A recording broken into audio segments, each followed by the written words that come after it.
We are live! Welcome you all to the round number 9 of LBFF Season 7. We're reaching 1/3 of the season. It's going fast. And I really wanted it to go slower because I want more and more Free Fire. However, we still have 6 more weeks coming for you guys of great Free Fire here from Brazil. And of course, I'm not by myself to bring you guys this amazing round. I'm excited by my co-pilot, Isa13. How you doing, Isa? Hi everyone, I am here again and I am doing very well, of course. As always, when I'm with you guys to watch this amazing championship, I'm always happy. So I'm excited to see how we're going to close off this day this week. And of course, as you said, 1/3 of our championship. That is going to be very important because, of course, we know that at 1/3 of the championship, a lot of things are defined already. And I'm very excited to see how the teams are going to do today. We're starting to picture out who will be fighting at each spot of the table. We already have who will be fighting for the top. Some teams will be fighting today to get to the top of the standings. Teams fighting against relegation. The 2 last teams on our table will be playing here today. So lots and lots of good fights for us to watch. And the schedule and the standings, I mean, will be coming on the screen for you guys to see what we're talking about, how these fights will happen here today, because those are important fights. On the top we have Metagaming, Vivocade and Magic Squad with chances to go up to the leadership, to take it from Fluxo here today. Before Corinthians, Cruzeiro, Team Liquid and Los Grandes fighting to get a little bit of comfort in the fight for the grand finals, for the top 12. And then we have Nitrox Esports, Tropa, Liberty, and Netshoes Miners. All 4 teams fighting against the relegation zone. I remind you guys at home that the 17th and the 18th positioned squads will go straight to Serie B. Yes, and let's remember as well that as this is the last day of the week, of course, we don't have our current leaders playing. We have teams that have the opportunity to take up the leadership, and like as you said, Metagaming, Vivocade, Magic Squad, any of those teams, if they have an amazing round, they will be able to take the leadership, and they are going to take the top 1, and that is always something good to see because we see the standings changing so much. As always, of course, we have the last, the bottom 4 of the standings playing in the last day as well, and we are going to see which one of these teams is going to be able to fight off relegation.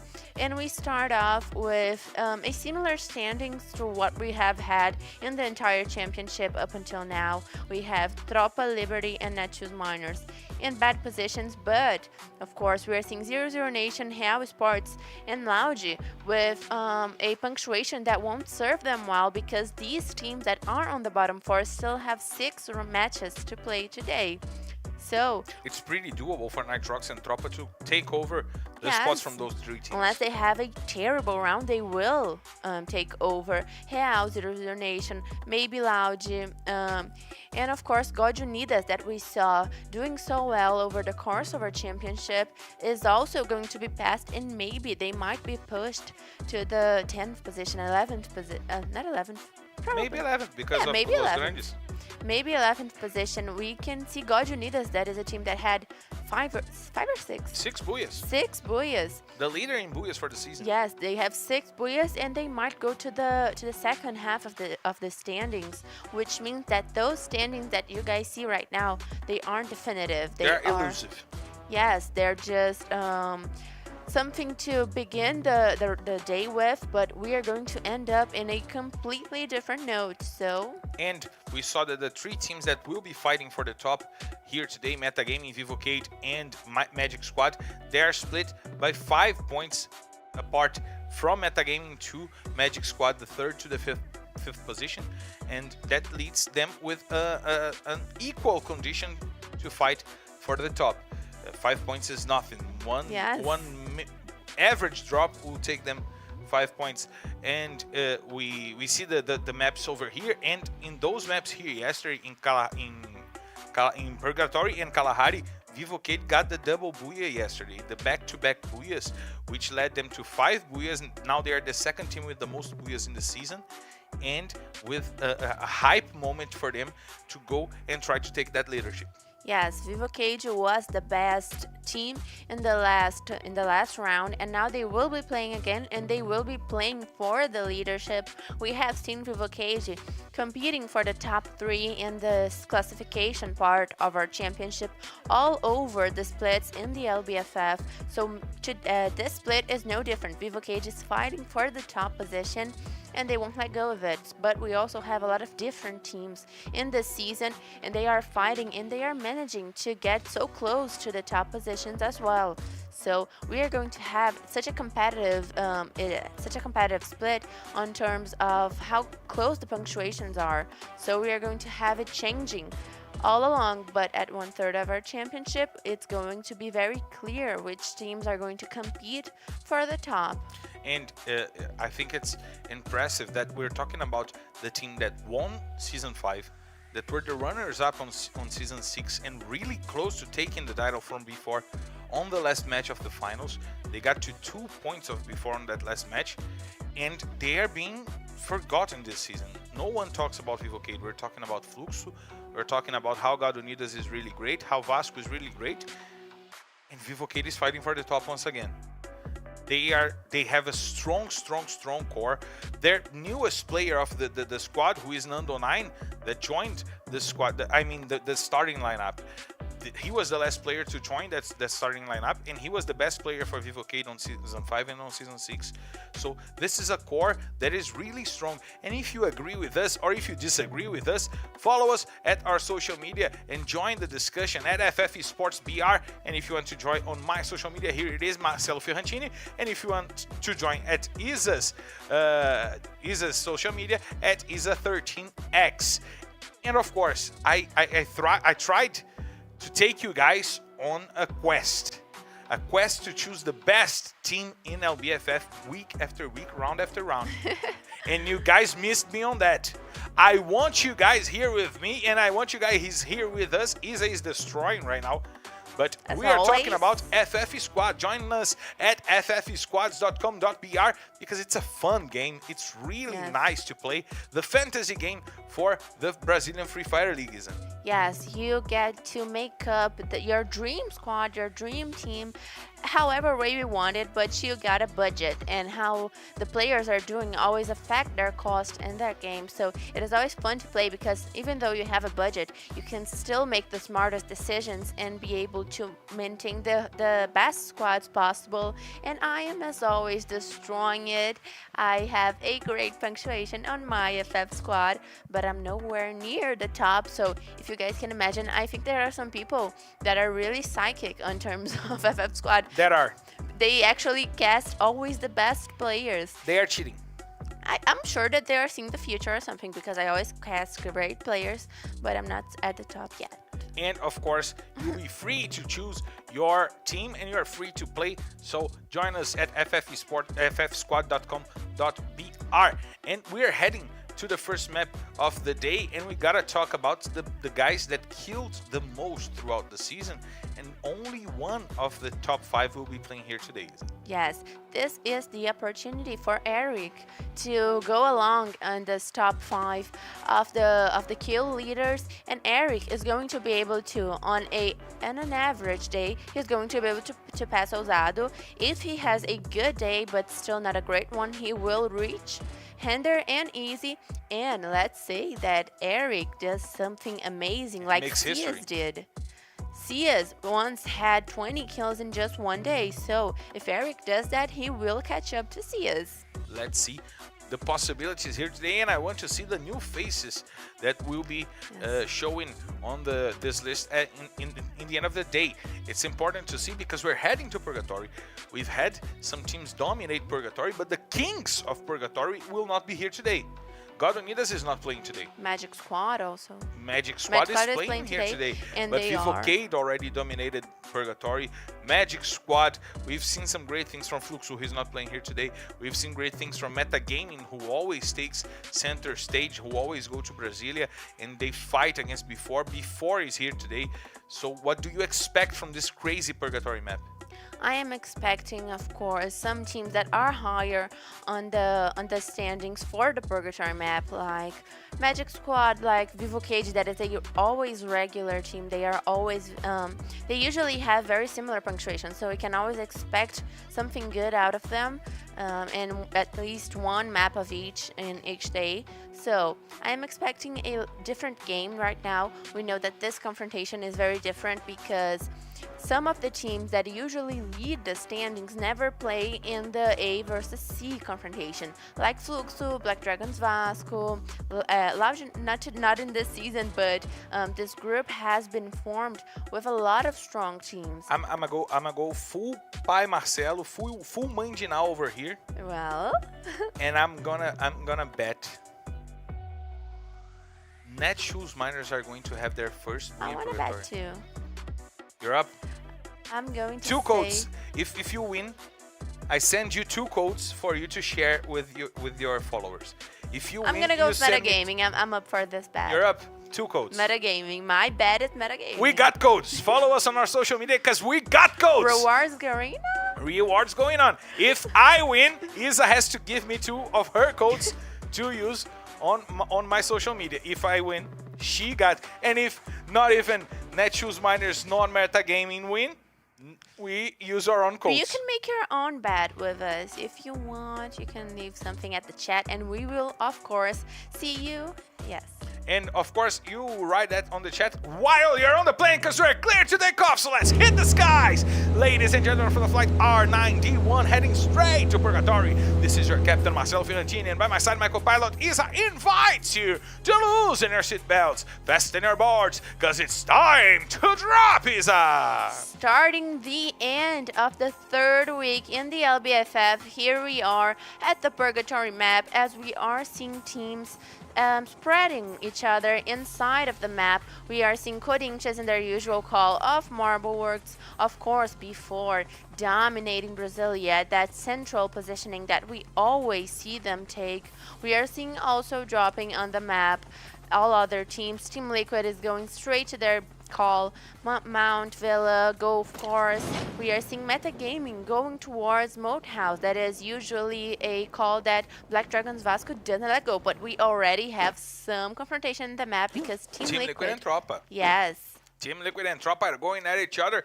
We see MTS going down and Mandela staying on the floor. He is the first blood, but will get this kill for Team Liquid. But once again, we know we're dealing with the revived meta game. Of So course. Mandela will be back in this game. Shoutouts to Davi Bispo Gomes, Davi Amorim over here, Jingo08 saying vai Corinthians, vai Corinthians.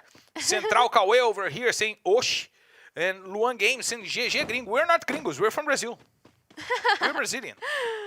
Yes, and of course, the airplane would probably favored Butch to take the kill over Mandela, but we know that with the revival, as you said, Mandela will be soon back up in the map. We'll have, oh, look at that. We have 48 players alive and 1 more point for Team Liquid anyway. But look, also confronting each other. The bottom of the table. Yes, the very bottom. And Broilo will go down. Pato takes the shot on Broilo. And if it's not... Oh my God, there's a naked man! There's a naked man on my screen. I don't want to look at him. And now we see the whole squad from Liberty now aiming. The second player from Netshoes Miners, it's Rick. Rick tries to run. He takes a lot of damage. Drizzy with the grenade will try to take him down. Nice grenade, but nice shot by Davi. Taking down Rick, and Liberty will be with 2 kills, and my bet starts to crumble down the road, isn't it? Well, that is such good news for me particularly, but bad news for Netshoes Miners that is on the very bottom of the charts, and they still aren't able to make a good beginning of a match. Of course, this confrontation was the result of an airplane route, of a rotation towards their drop call, and maybe the 2 remaining players are going to be able to save, but Liberty if they are smart, they are going after the last two players to be able to completely wipe off the squad. And of course, with that guaranteeing not guaranteeing that they won't get the last position. And of course, we saw Liberty have one of the worst days in the history of LBFF on Saturday. This rotation by car was something that they didn't find it really well on the first day of the new safe zone mechanics. Now we see they going for a rotation with the car, however, a more conservative rotation with the car. Is this the best way for them to go for it? Well, it is all about how well they have studied this strategy. As I said yesterday, getting Misha and going with some car at some place in the safe zone isn't what this kind of rotation is about. It is about really knowing where the other teams, being able to imagine and to predict where the other teams are going to be positioned to be able to make that kind of rotation. Of course, Liberty is now at their usual drop call. They went with their Jeep, but this early on the match, they weren't expecting, and of course they didn't run into any other teams, while Los Grandes is taking up their usual White House in the downside area of Brasilia, and I am seeing that right now. Los Grandes has their usual escalation for this season. We have Cebolinha being back as a main player for the squad, and that in the last season didn't happen. Cebolinha wasn't always playing. He was rotating with Rafa X. Yes. That was playing for Los Grandes. He was also changing sometimes with Mamute over there. We've had lots of changes in this Los Grandes squad, and they got a really strong lineup this season with Juan, Cebolinha. Yes. It's a really strong The lineup. strongest lineup by Los Grandes ever, in my opinion, is this one right now. Los Grandes that is just fitting in their game at this part of the championship. They didn't start off well, but now they're doing better. But look, Ricky is already knocking down one of the players of Tropa, and Netshoes Miners is completely back up to the game. 48 players in the match. We've had 3 kills already. However, all players were revived, were brought back to the game by their teammates. Now we see Rick over there. We see Field, Natividade taking the entrance, and he is trying to hold on against the players from Tropa. Some shots dealt by Natividade, and on the other side of the map we see Meta Gaming going after Netshoes Miners, going over Nitrox, and Nitrox taking the best of them. Your bet is going down right now because Pão is on the floor, and you know that Pão always falls to the floor with the butter side down. So he's making a mess over there. And Romeo is trying to bring it back. He sends Cauê back to the lobby. Pão tries to run. He uses the zigzag running.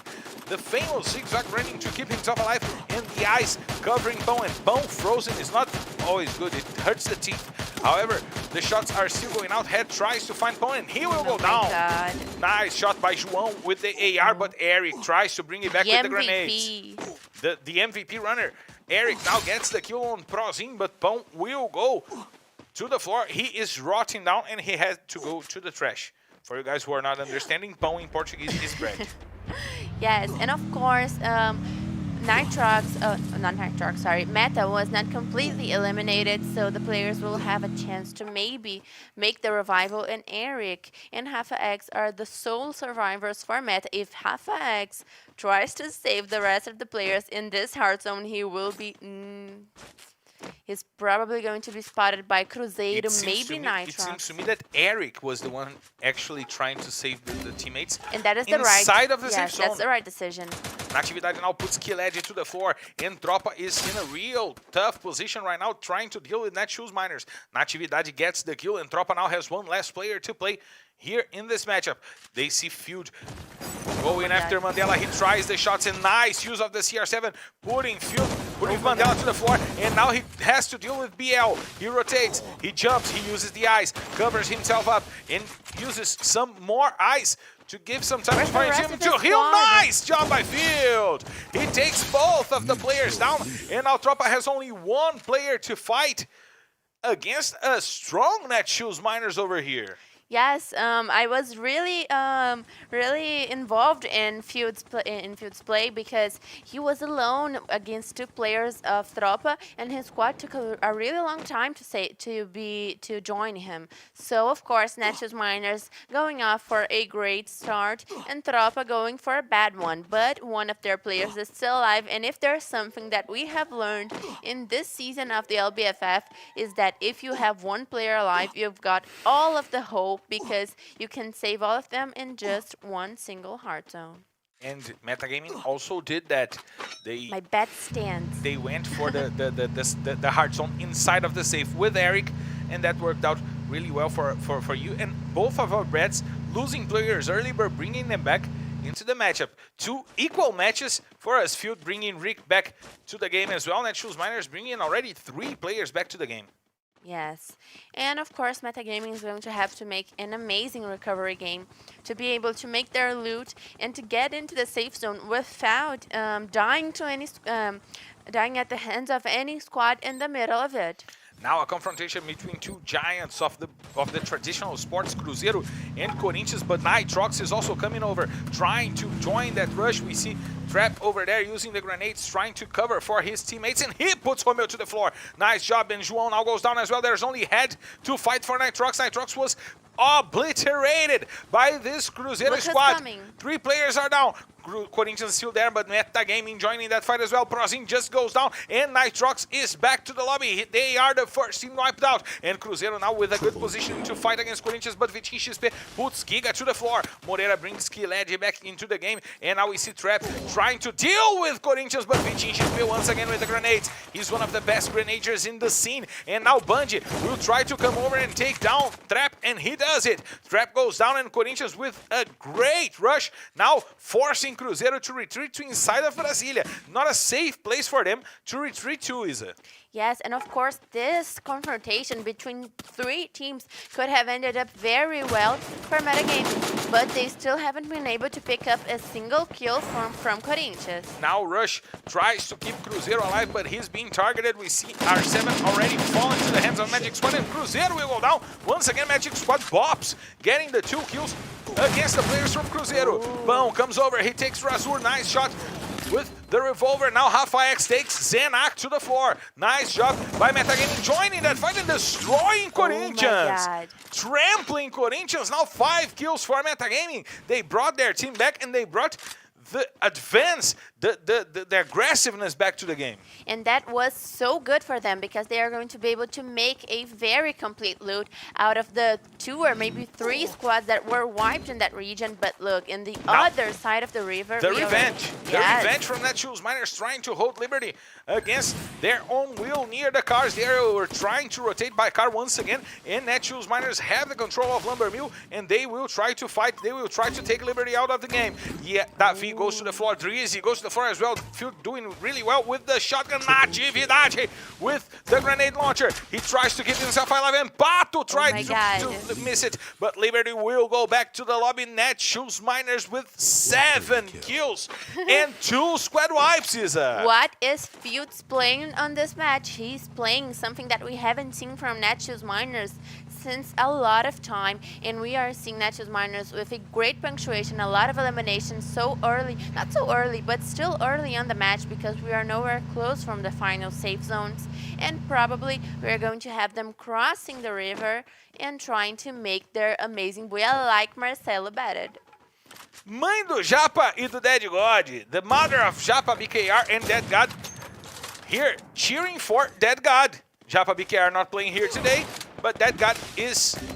And now we see Metagaming once again joining the fight, this time again before. Eric tries to hold on and takes, and he goes to the floor, but Cauê brings it back. Now Pão will take Lobato. There is only 1 player, and before goes down. Look at the aggressiveness from Metagaming. Also 9 kills for them. 9 kills for Metagaming. Metagaming and Netshoes Miners, we didn't jinx them. We reverse jinxed them. Yes, I think we did so well on this bet. I'm not even believing it. I'm kind of confused on how well this bet went. We reverse jinxed Metagaming and Netshoes Miners. Now we see Vivocade with Cabeção on the starting lineup here today. We don't see Nando9. They are betting on a more aggressive team for this Purgatory map. Let's see. They will face off against Netshoes Miners. They have the sights on Netshoes Miners, and Netshoes is in a poor position to fight against Vivocade right now. They are from the bottom up site, and they need some interference from other teams. Look at the shots from Kawe! 2 amazing shots taking down 2 players from the MGS squad, and Eric takes the grenade shot to put Drax to the floor. Now there's only Guaxa to fight for Magic Squad, trying to keep themselves alive. Only Guaxa, and he will go down on the hands of Metagaming. Let's see if he will try to survive. He has shelter, he has some sight on Rafa X, who is on the floor, and he might be using Rafa X to trap the players from Metagaming. That's what he does. Eric goes to the floor, trying to get to Rafa. 2 players down while Guaxa plays the intelligent game. Let's see if Kawe will have its side. Kawe with a great aim here today. And now we see Team Liquid going after the players from Vivocade. Modestia using the Ash General is already on the floor, but he is being helped up by his teammates. Grenades from General. Guaxa will take the kill on Rafa X on the other side of the map. 3 grenades from General, hits no one. And now we see the rush from Vivocade. On the other side, we have Los Grandes fighting against Netshoes Miners.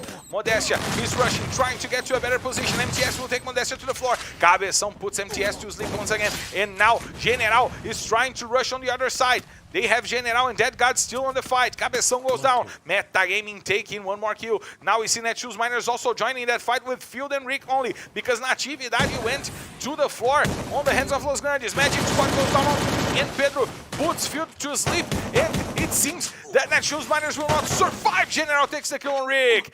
Vivocade stays with 3 kills, but Team Liquid is still up. Phone will take General and Dead God for Los Grandes. Nice job by Phone, taking the kills for Los Grandes. Now we see Metagaming with 14 kills and still 3 players to fight. We have 4 players from Los Grandes, and only Pedro Ares surviving for Team Liquid. Great job by Pedro keeping himself alive, but Los Grandes is coming after Metagaming. Cebolinha leading the rush with Juan right behind him, and Pedro might try to get some shots out, which might help Metagaming. Let's see. We see Cebolinha rotating. He's trying to get a better side for the fight. He has grenades, and Eric will go down. Juan with an amazing kappa, putting him to the floor. More grenades coming in. Pão will put Fon to the floor. Cebolinha tries to come in jumping. He tries to get a better positioning, but the protection was really good. Gus with a grenade puts Pão to the floor, and Metagaming will go down. Now Los Grandes have 7 kills and 3 players for the fight. They have to deal with Pedro. Gus has his sights. He called for his teammates to see that Pedro is by this safe zone, and he will not be able to come up.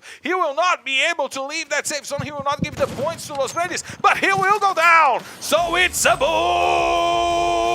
Yeah, Los Grandes! I didn't win the bet. You didn't win the bet. However, Los Grandes with a great booyah here to start the day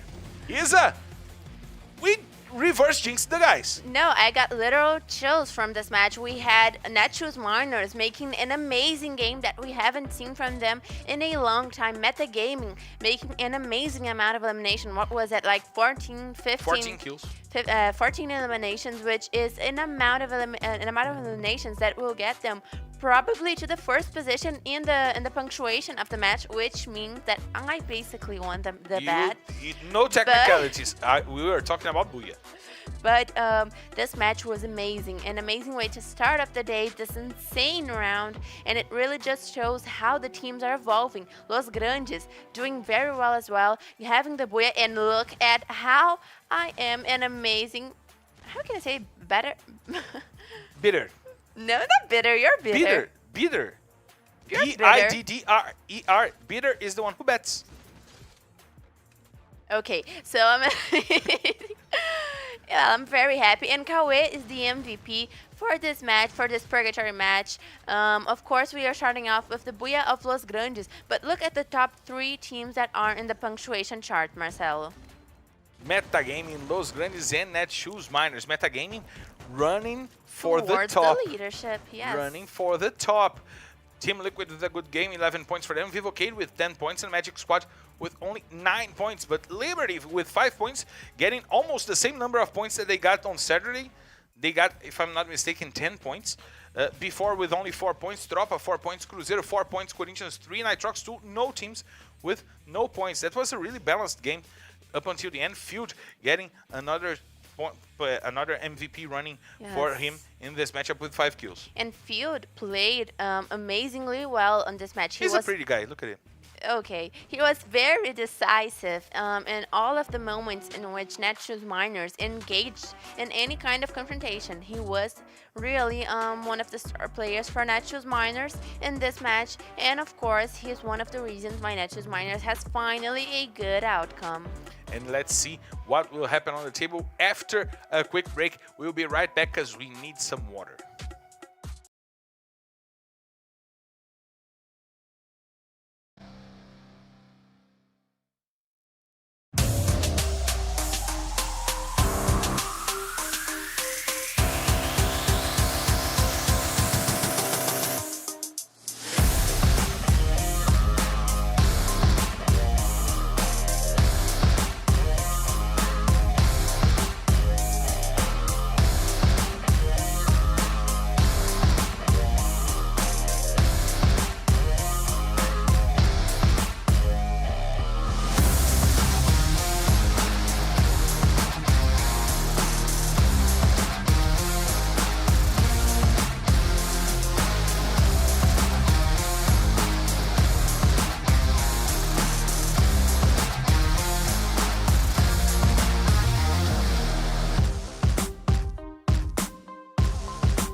We are back live, and Isa is full of Cheetos on her mouth right now. She's choking on Cheetos, and we are back live to bring you guys the thrilling emotions of the next 5 maps of the day. And we gotta check out the standings for us to understand. And she is choking on Cheetos. I'm not joking. That's a lie. I didn't eat anything. I just drank some water.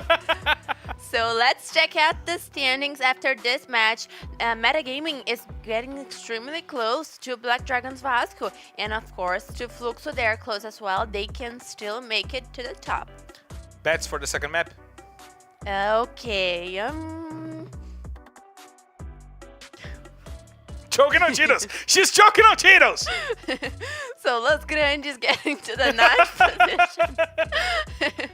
Los Grandes getting to the 9th position with 268 5 points. buyas. 5 buyas for Los Grandes. Very good punctuation, and they are also closing. They also can be able to reach Gajonidas. Of course, my bet for this next Kalahari match is going to be Nitrox. Nitrox is my bet for this next match. I will bet on Magic Squad. And I'll bet on the next map as well. Next map, it's Steam Liquids. That was an easy bet. So my next map is Vivo Cage. Okay. Each time each one of us get it right, we will get 2 codes on our social media for you guys. And if I win, I give her the codes. If she wins, she gives me the codes. Yes. And of course, as always, I'm going to win because I am a master not only of betting, but I'm also a master in the FF squad. So I am pretty certain that I am going to win this bet. You're too arrogant right now for me. The Cheetos gave me some The purpose. Cheetos gave you energy. She's admitting the Cheetos right now. You see that she's admitting the Cheetos right now. No. She's joking. She bet me that she could eat a full bag of Cheetos in the 2-minute break. And she almost did it. How do you think she did it? She did it by choking on the Cheetos. That's all that she could do. And of course, we're heading to Kalahari, the hottest map of LBFF, the best map in LBFF, I gotta say. The two other maps are amazing. Purgatory and Bermuda are amazing, but Kalahari has a space in my heart, and we're heading for somewhere. We know that B4 will be in the refinery because I am already watching it on my radar. I am seeing it on my radar right now because we're on the skies and I'm seeing from above. I'm already having the guys here on my ear because we're clear to take off, so let's hit the skies! Ladies and gentlemen, from the flight R9D2 heading straight to Kalahari. This is your captain Marcelo Ferrantini, and by my side my co-pilot Isa invites you to loosen your seatbelts, fasten your boards, because it's time to drop, Isa! Time to drop, and of course we have a kind of centralized route, but the teams that are going to the region of the prison and of the chambers are going to have a hard time getting to there because the plane went a little south. But we have before playing in their usual drop call. We are sick of seeing before in refinery, and they have the blue zone to go with them. So I am second guessing my own guess. I'm kind of You already bet.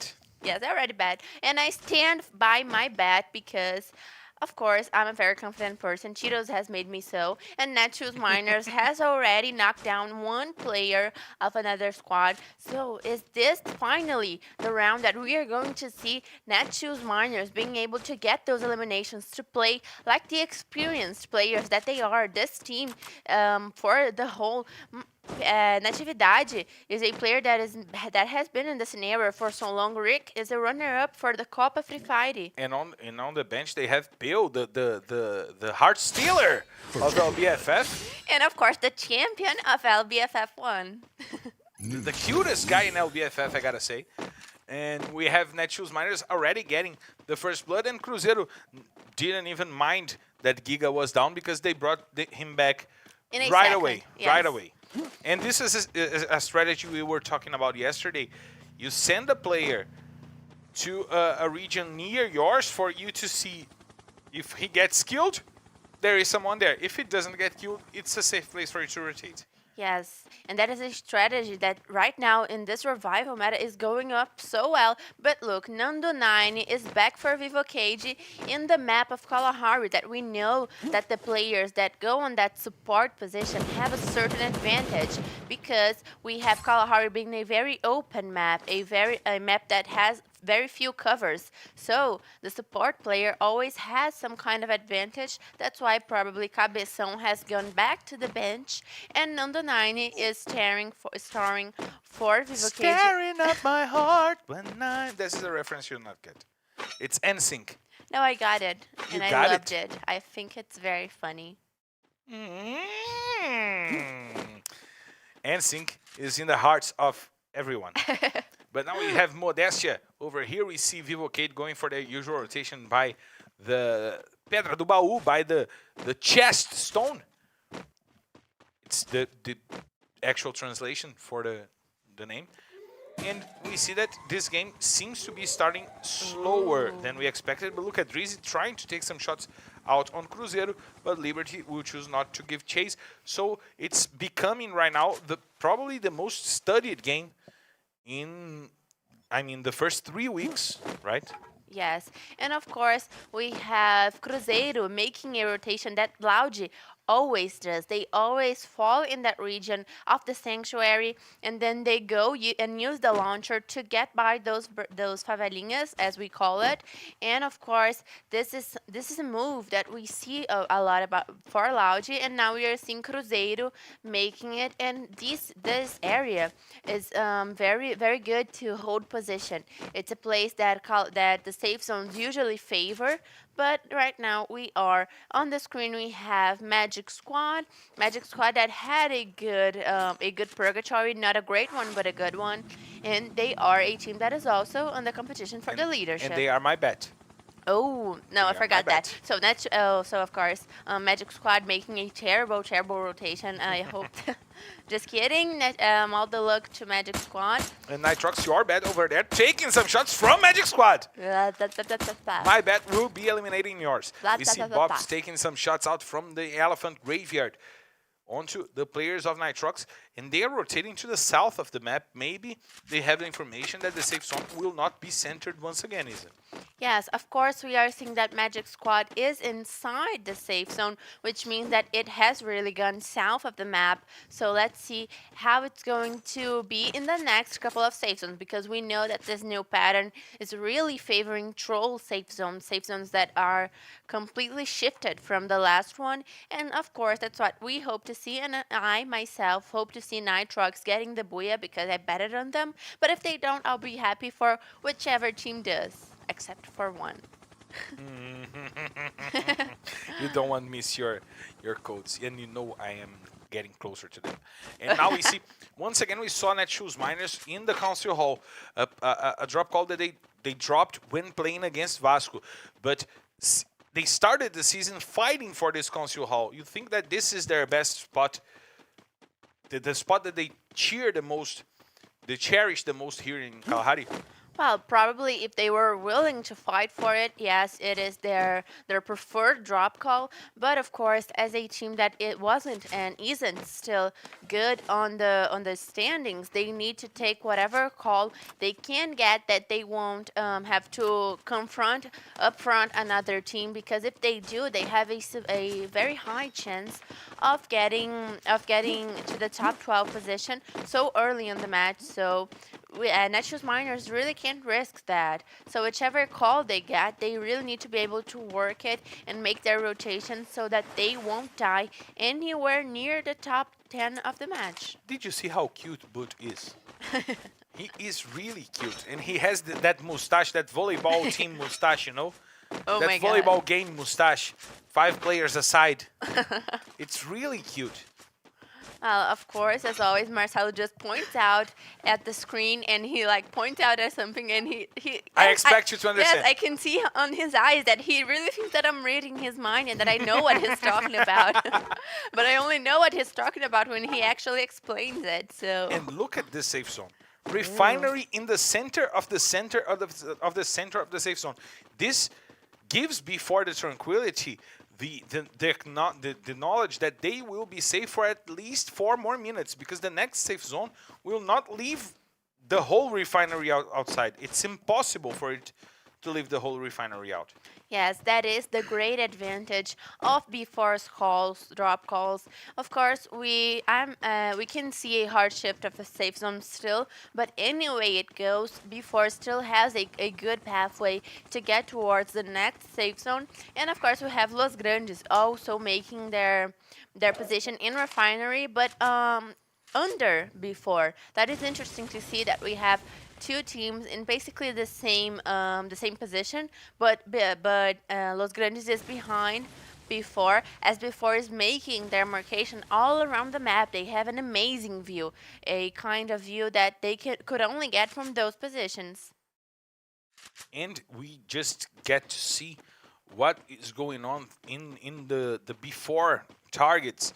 As we see the players from B4 in the refinery, they are not trying to engage into fights. It seems that they are constantly patrolling their surroundings. Players going to the edges of the refinery, jumping, trying to get some sights, as we saw their Chinese doing. Oh my God. And now we have the fight going on between Nitrox and Corinthians.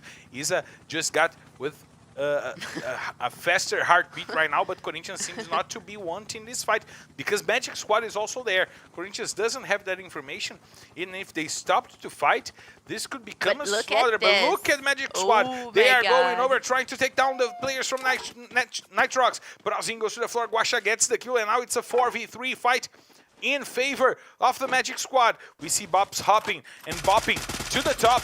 If you watch the High School Musical, you know what I'm talking about. And now Guaxa is trying to get the shots out. We see the rushers going after the players from Nitrox, and Romeo will go to the floor in the hands of Bops with a great day here. Bops to start the day. Nice 2 maps for him. Up until right now, 2 kills in the hands of Magic Squad, and my bet will eliminate your bet. We see Zenak now taking Guaxa to the floor. Nice shot with the AWM, and now taking Bobs to the floor. Corinthians came back for this fight, and they might obliterate Magic Squad. There's only 1 player to fight for the Magic Squad, and Zenak is trying some shots out. It was displeasant for Magic Squad to try to rush that way. I think now we really have jinxed someone because, well, of course, you can always go right. Maybe we did our bet on reverse this time, but the players of Nitrox were able to escape. Head and João are still alive, still in the game, of course. There's basically a 0 chance that they will be able to save the rest of their squad. And Magic Squad, as we saw, they are also halved in this part of the championship. And look, Meta Gaming again, very well positioned. Really well positioned, and now we see Vivocade going after the players from Team Liquid. This is a fight that is becoming similar in every map. Modestia with the grenade launcher takes 2 players down. Nice job by the rusher for this Vivocade squad. He has the grenades. Dundonine will put Pedro Ares down, and there's only 1 player to fight for Team Liquid. It is the MVP, MTS, trying to hold his team alive. He's on the ice, he's running away, and he takes some space. But Vivocade seems to be aware that he took off, and they are looking for him on the sides, but still haven't found him, and MTS will get to keep Team Liquid alive. Meanwhile, we have Liberty going after the players from Netshoes Miners. Once again, this fight is also happening in a lot of maps, and we see Vivocade as the kill leaders in the map and on the outdoors. Metagaming taking some shots out, taking some players from Netshoes Miners. Now they lose 2 players, and Liberty is rotating to go for the rush onto them. We see them they going over the region of Labyrinth over there, using the grappling hook to jump, the Miranha pistol, the Spider-Man pistol over there, as they rotate quickly by the edges of the safe zone, playing the safe game, Isa. Yes, and Netshoes Miner that went for a very good start in Purgatory, now suffering a lot in this Kalahari match because they are in the middle of 2 teams and they are with 2 last players. So let's see how Liberty is going to be able to really make their move against Corinthians, and maybe that will be good for Netshoes Miners if they are going to keep alive in this match. We saw Pato using 2 drop calls over there to get some better weaponry and, of course, to get some coverage in this possible fight against Cruzeiro, against Corinthians and Netshoes Miners. We see Davi also over there looking at his sides, waiting for a possible fight. They are playing by the edge of the safe zone. They are playing the safe game and waiting to see if Corinthians and Netshoes Miners will engage into this fight. Let's see the huge amount of drops coming up for this Liberty squad. Look at that, Isa. This gives them quite a nice space for them to be covered. And now we see Tropa taking out 2 players from the Magic squad. Bueno and Drax went to the floor, and now they go down. Kiledji with the grenades. He is really good with the grenades, as well as we see Giga taking down that guy who was already on the lobby, and he came back into the game, and now he's already back on the lobby. And Bob's now taking a lot of damage from the grenades from Kiledji and also from the gas. Metagaming fighting against Cruzeiro as well, and we see Kiledji trying to find the shots on Bobs. Bobs used the grappling hook, but Kiledji will take the kill, and Magic Squad, just because I bet on them, they are on the last position on the standings. At least up until now, I am having a very much better performance than Marcelo. Very much? Yes, very much. On the first map, you got... I got the first punctuator of the and I was the 3rd one. Oh, but I was the first one. That's a lot better. No, not a lot. It's really close. No, it's a lot better. It's really close. Well, okay, so you are the 3rd best friend narrator in English for Fire. How's that? I'm not. I'm the only one. But if I said you were the 3rd, you would still not like it. But I'm the only one. But now we see before having to deal with Metagaming, and Pão and Cauê goes to the floor. Now we see Lobato dealing with them, and Metagaming will probably retreat because this fight just become really scary for them. We see that before has lost only Iago. He's on the floor, and Chinês is trying to find some information and now taking some shots out onto the players of Tropa that are trying to deal with Corinthians. Chinês, he has the top-down view. He has the advantage in position, and he can use that on the favor. Before in a good position for them to try to go for the booyah. Is unbeatable. It is the best position in the game up until now. But look at how many teams we have around them. We have a very crowded safe zone. This is what the 4th safe zone approximately is going to start closing in now. And we have a lot of teams still alive. I think 10 teams still alive. Now we also saw Nitrox being harmed by Tropa. Mandela and Nitrox go down in the 8th position. No one, not one of us, will get this bet. because Nitrox also went down. We see Eric taking General to the floor, and now we see Chinese recovering himself to try to go after the players from Los Grandes. Lobato giving some shots out and trying to find the other players around that platform that they are in. They see Liberty. It's Jubinha actually before watching the players from Liberty and trying to get some shots out. Los Grandes trying to rotate near the safe zone and being harmed by before in a position to take a lot of kills in this end game, Isa. Of course, and they have a vision that no other team has. Even though Metagaming and Tropa are better in the safe zone, still B4 can make their advance, guaranteeing a lot more eliminations. And look at Vichinchis taking 2 players down with the grenade launcher and 1 more with the woodpecker. Nice job by Vichinchis trying to hold the players from Liberty, and he will be once again trying to go after Davi and Drizzy. He can get those 2 points for Corinthians in a good spot. Vivocade will go down by the hands of Tropa. And we see Corinthians trying to survive. The safe zone is shrinking and they will be harmed by the safe zone. Chinese, he gets the kill on Drizzy, gets 1 more point for before. While Tropa still with their 4 players alive, 8 kills on their hands. A quiet but efficient game by the players of Tropa. He's trying now to fight against Cebolinha. It's Moreira over there, while Kiledi has his sights on before, and before now having to fight against Metagaming. Lobato was on the floor, but he was helped over there.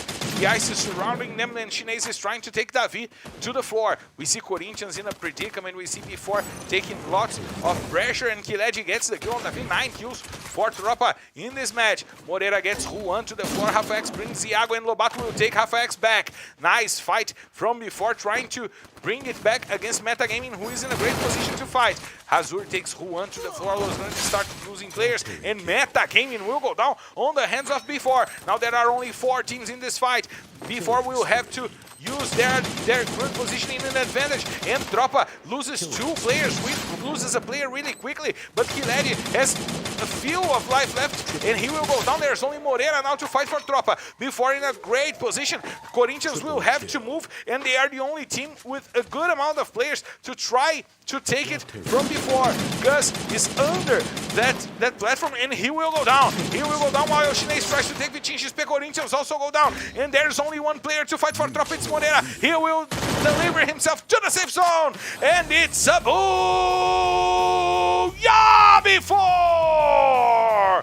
The champions are back to the top of the standings once again, with a nice positioning, nice rotation, using the higher grounds with the safe zones. Before got the advantage and used that on their favor to get their booyah over. Here is a... Before that is a master in centralized positioning. They have once again a booyah based on how well they are able to position themselves in their drop calls, and that is a game style that needs to be respected, because even though they fall in centralized drop calls, it isn't just like that. You can just fall in a drop call and let the safe zone do the work for you. You still need to be able to make a great marcation, to be able to aim your enemies, to pick up kills, to be able to work your advantages. And of course, B4 is a master on that, so we have the second booyah going for B4, and of course they're making 25 points, and the MVP is Lobato. 25 points, which means 13 kills for them, and Tropa with 20, which means 11 kills for them. They were in the second position. Great job by Moreira, keeping themselves alive up until the end. A quiet but a really efficient game for Tropa. Corinthians with 12, Los Grandes with 10, Liberty, nice 9 points for them, going for 14 points here today, which already puts them ahead of what they did on the 6 maps of Saturday. Metagaming now 7 points, 29 for them here today, which leads them to a better run for the top. And then we get to see the second half of the points here today with Vivocade with 7 Nitrox, with 4 Netshoes, 3 Team Liquid, 2 Magic Squad 2, and Cruzeiro 1 point. Is Yes, and of course we have Vivocade as always being a very stable team. Even when they don't go well in the matches, they are still able to keep a good average of points. They had 10 points in the first match, now they have 7, which averages up to a regular round. Let's see what they're going to do over this last 4 maps, because I want to take a look at the standings, because Vivocade is my next bet. So we have Metagaming still on the run for the second place in the standings. 17 points behind Vasco. Yes, and before going up a position, passing Magic Squad, and of course Tropa with this very good match making their way into the 14th position. Tropa, that in the first map in Purgatory they went very badly, but now they have been able to turn it around and make the average amount of points in just one map. And that was something that happened to Tropa last season as well. They were really great on Kalahari, but they had troubles with mainly Purgatory. They average in Bermuda, but they are really good in Kalahari. Nitrox falls to the 16th position, and Liberty opening up some more gaps towards Netshoes Miners. 177 points, now 16 points advantage from Netshoes Miners in the fight against relegation.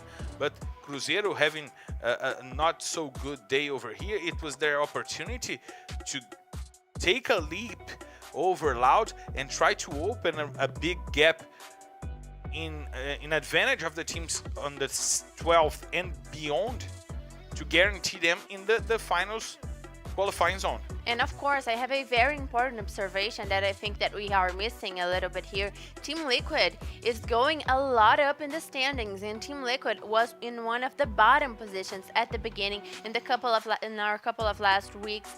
Team Liquid was doing very badly, and now they are already on the 10th position. And of course, we still have 4 matches all around the day. My hair is awful, sorry. Of course, we still have 4 matches for this day, and Team Liquid is going to have the opportunity to go up a lot in the standings, which is really showing that they have evolved their game, that they have adapted to this season, and maybe we're going to see Team Liquid threatening the top 5 if they have a great day. Let's check it out. They are my bet for this third map of the day. We're going to be second, and Vivocade is going to be first. I don't think so, because currently, to know who is the best team in Bermuda this season, I can guess because you are a safe bettor. I am a safe bettor. Indeed I am. And I'm betting on Team Liquid because they are really good in Purgatory. They took 2 booyahs on Saturday in Bermuda.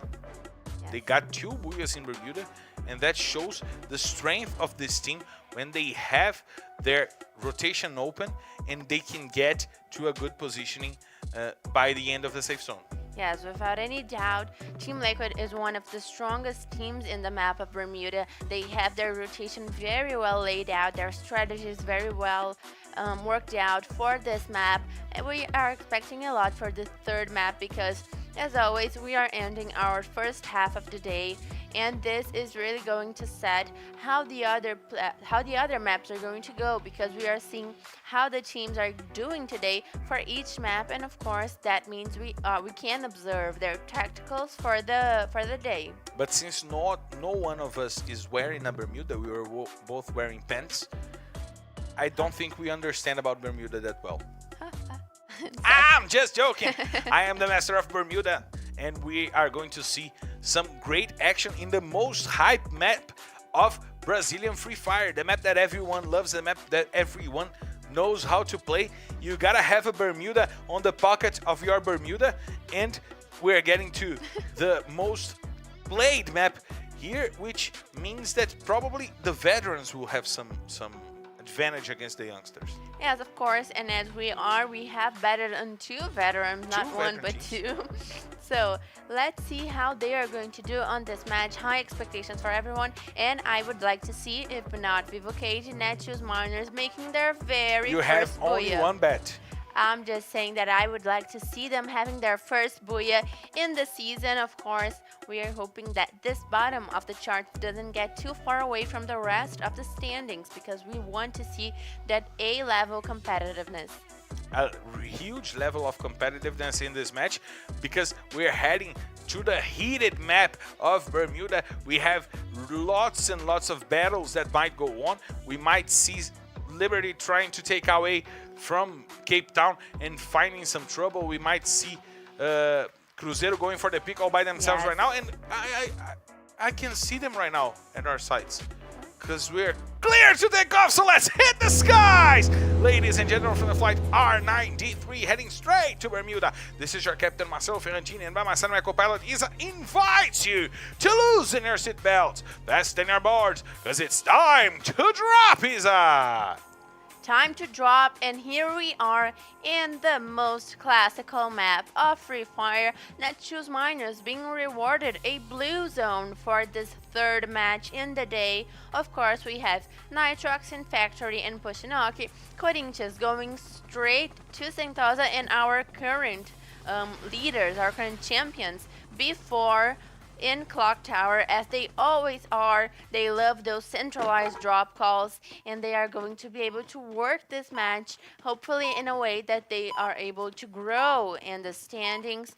As of right now, we have 1 minute in the match, and most teams making their way into their drop calls are already making their loot. So let's check it up, Marcelo.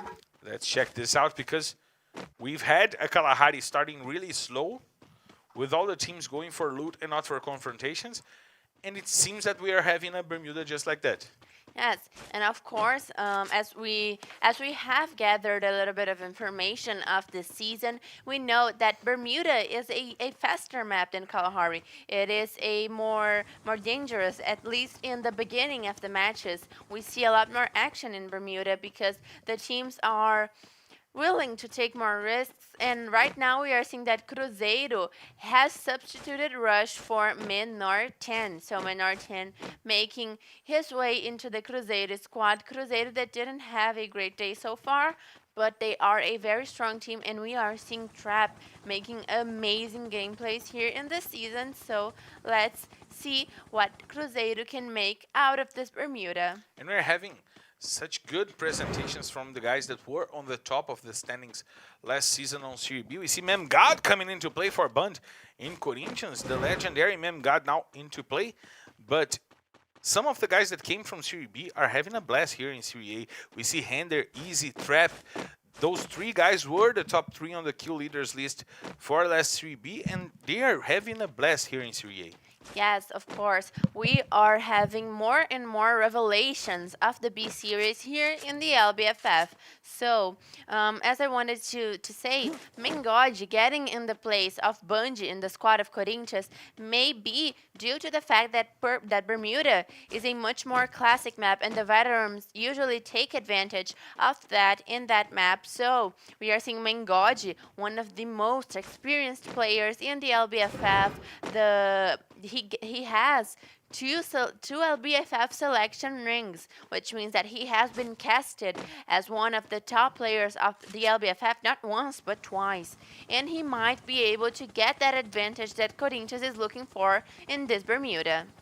Now we see Nitrox rotating near the factory with B4 inside. This could become a war between those two teams, and the two teams that know each other really well, two teams that exchanged 2 players between themselves. And now the grenades are coming before on the top of the factory, and Nitrox using the grappling hook to try to get there, and Iago takes a ton of damage by the grenades of Prozin. Nice job by Nitrox contesting that position atop of the factory from before. We see Romeo giving some space for Head to go up, but shots coming in against Nitrox. Let's see who is shooting. It seems that before gave away the top position for Nitrox. We still see some players from before on the top, and they might be shooting against Nitrox, while we see by the end of the safe zone the Netshoes Miner squad. We see Iago still on the top of the roof.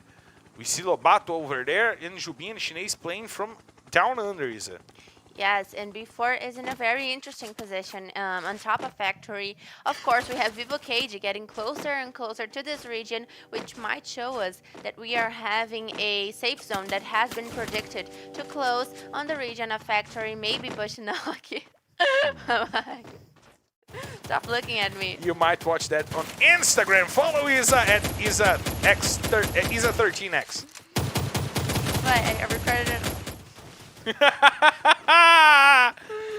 Let's check this out, because Nitrox finally went up the roof, and we see Lobato trying to find the spot for the shoots, and Iago over there as well. Chinese with the grenade, now putting one to the floor. Nice job by the newcomer here in this B4 squad. Nice job by before holding up their spot with Lobato, but Romeo will put Iago to the floor, and he will have the chance to go after the other player that is in the roof, that is Lobato. He has only half of his life left, and he will bring Cross into the floor, but he will not survive up until the rush that Vivocade is bringing as well. Vivocading from below, and the sandwich from before now is top down and bottoms up. B4 is now in a really bad position. Two teams fighting, one from above and one from below, and B4 will go down in the last position. From Booyah to bottom to B4 is As you said before, getting to the 12th position after a Booyah, and of course Vivocade being able to guarantee 2 kills on top of the B4 squad. But if they want to get in a confrontation against Nitrox, they're going to have to be very smart, and of course it is going to be very difficult to get on top of Factory and to be able to wipe Nitrox, which is why Vivocade is now retreating, and they probably are going to get another position in the safe zone that seems that it is going to close towards that region. We have Cruzeiro very well positioned in the garage. Of course, Vivocade seems to be taking their car. I think they're parking. Are they parking? Or they're leaving? I don't know. That's a garage. Here we're having some information on the cars. The sports car, the faster sports car can get 155 kilometers an hour with 400 of durability and 2 passengers. And the monster car is the most durable, 800 of durability, and it takes 4 people, but it reaches only 112 kilometers an hour of speed.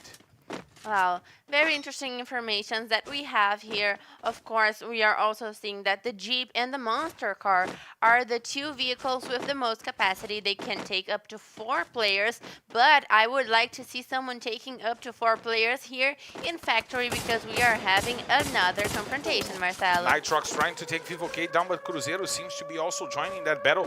They already took down one of the players from Vivocade that was helped and brought up to its feet. Let's see now how Nitrox will fare in this fight, because they have the top-down advantage and they want some more points.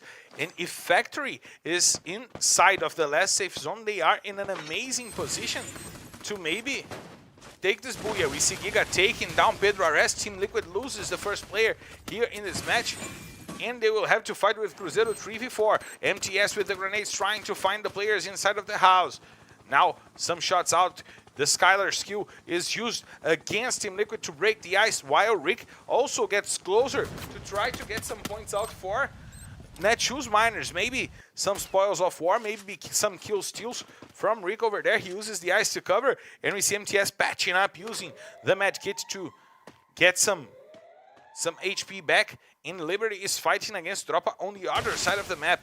We'll soon go there to follow that fight as well. We see Boot trying to get some shots out. Kiled with the double kill with the grenade against Pato and Hype. He gets the double kill, and Liberty will go down. It didn't give us time to go back and watch that fight, because Dropa just destroyed Liberty, who is having actually an average day. Yes. But now in this map, no points for them.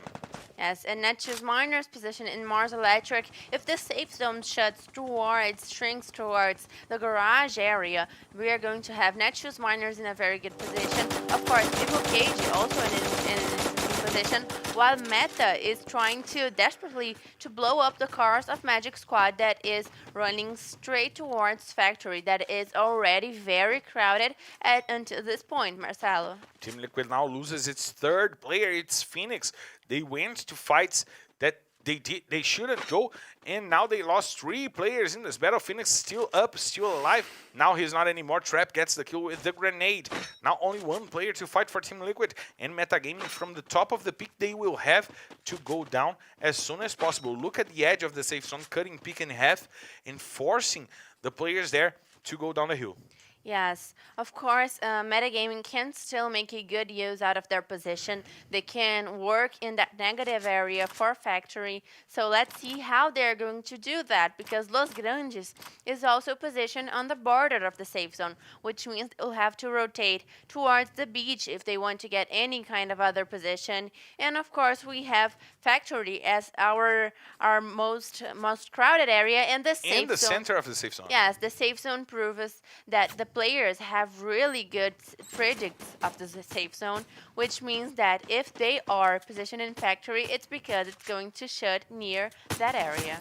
MTS, the last remaining player for Team Liquid, now being harmed by the players from Cruzeiro. Trap gets a lot of shots outside, tries to take him down, but he keeps himself alive. The MVP now has to run with the car. He gets in and gets out of the car just to get some exercise done, because it takes a toll on your knees to go inside of a car, at least for a fat person.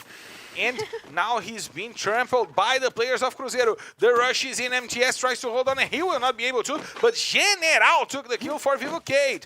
Team Liquid now out of the game, and my bet is once again lost in the 10th position. Your bet is off, my bet is on. My bet is very well positioned in factory, and we are going to see right now all teams going towards that region where the safe zone has shooted, and Cruzeiro will have a long run towards the safe zone. Shout outs to everyone on the chat. We have Fabrício Medeiros over here, FL4 Toxic, also and always here with us. Fake is here, Most Dope FF over here, FE10 over here as well. El Titan is here, sending some love for you. And we see Professor cute. Tech Gamer saying he doesn't understand English, but he's asking for that save. Save! Charlie saying, you're his... Oh, Charlie. okay, Charlie, let's keep on dreaming. And Titan said, you're not his. Titan, Now there is a fight over there. Titan is he's a friend of mine, and he's always on my live. So thank you, Titan, for being here. I'm very glad that you're here. Nice to see you over here. And now we see some shots out from Romeo trying to break the ice from the players that are trying to come inside of the safe zone. And Moreira will bring him down with a nice car shot from afar, and he has an AWM.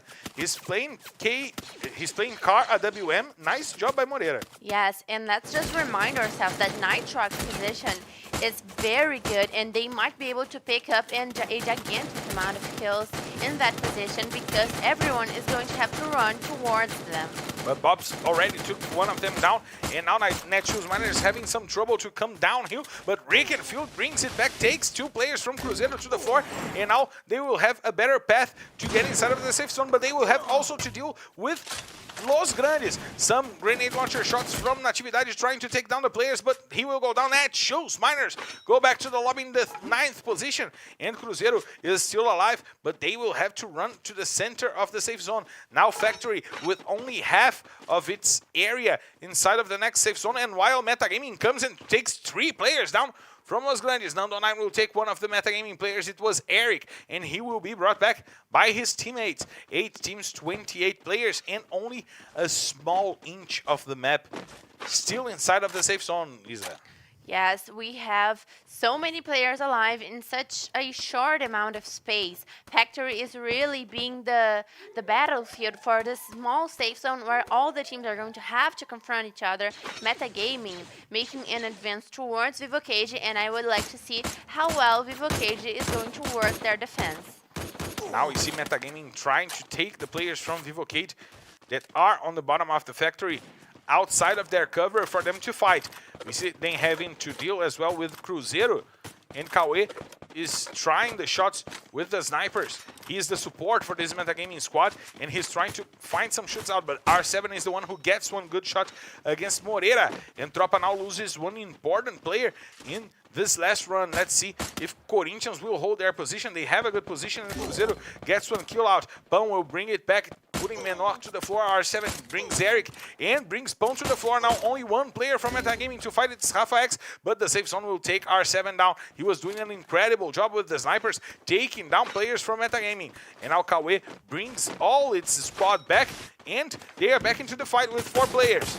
Now Mandela will get the shots on Trap. The Groza is singing loud right now for this Metagaming squad. Trap will go back to the lobby. There's only Giga to fight for Cruzeiro, while Corinthians has a good positioning. Los Grandes has a good positioning. Metagaming, and the last players from Nitrox over there. We see Head with an inch of life left, using the crane to keep himself alive and hit it. Now we see Vitinho XP trying some grenades out. Look at that grenade from Vitinho XP! He puts BL back on the lobby and takes a lot of damage from other players from that Tropa squad. Let's see if Giga will survive. No, he will not survive. Vitinho XP once again, this time with the Woodpecker.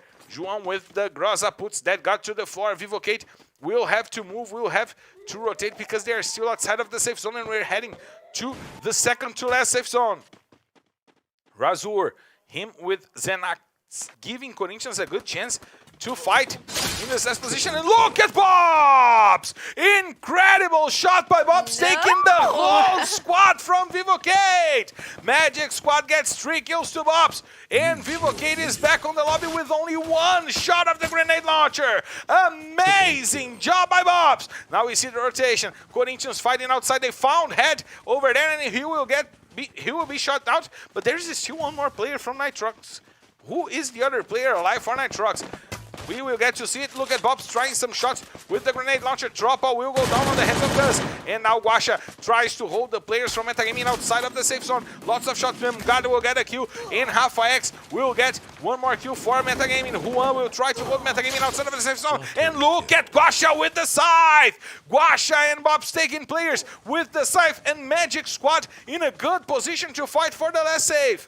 Corinthians has the best positioning, but Nitrox is still on the top of the factory with Romeo and João still alive. Juan is inside of the factory. He's the last player for this Los Grandes squad, while Bob's Guasha will rush towards them, and Memgot tries to take down the players from Nitrox. Juan will go down on the hands of Bueno. Great job by the players of Magic Squad. João will go down and he will fall on the hands of Corinthians. He's right by the side of the players from Corinthians, and Nitrox will try to take players down. Romeo will put one player down, but he will go down. João will have to help Romeo, and a grenade from Vichin. She pays a dangerous one. More grenades coming up to try to take the players from Nitrox back to the lobby. 3 teams, 10 players still alive, and now Magic Squad rushing over Corinthians. Hazur goes down. Zenak tries to keep it up. He sends Guasha to the floor. It's a war on the last safe zone, and Corinthians will go down. So it's a boo! Yeah, Magic Squad!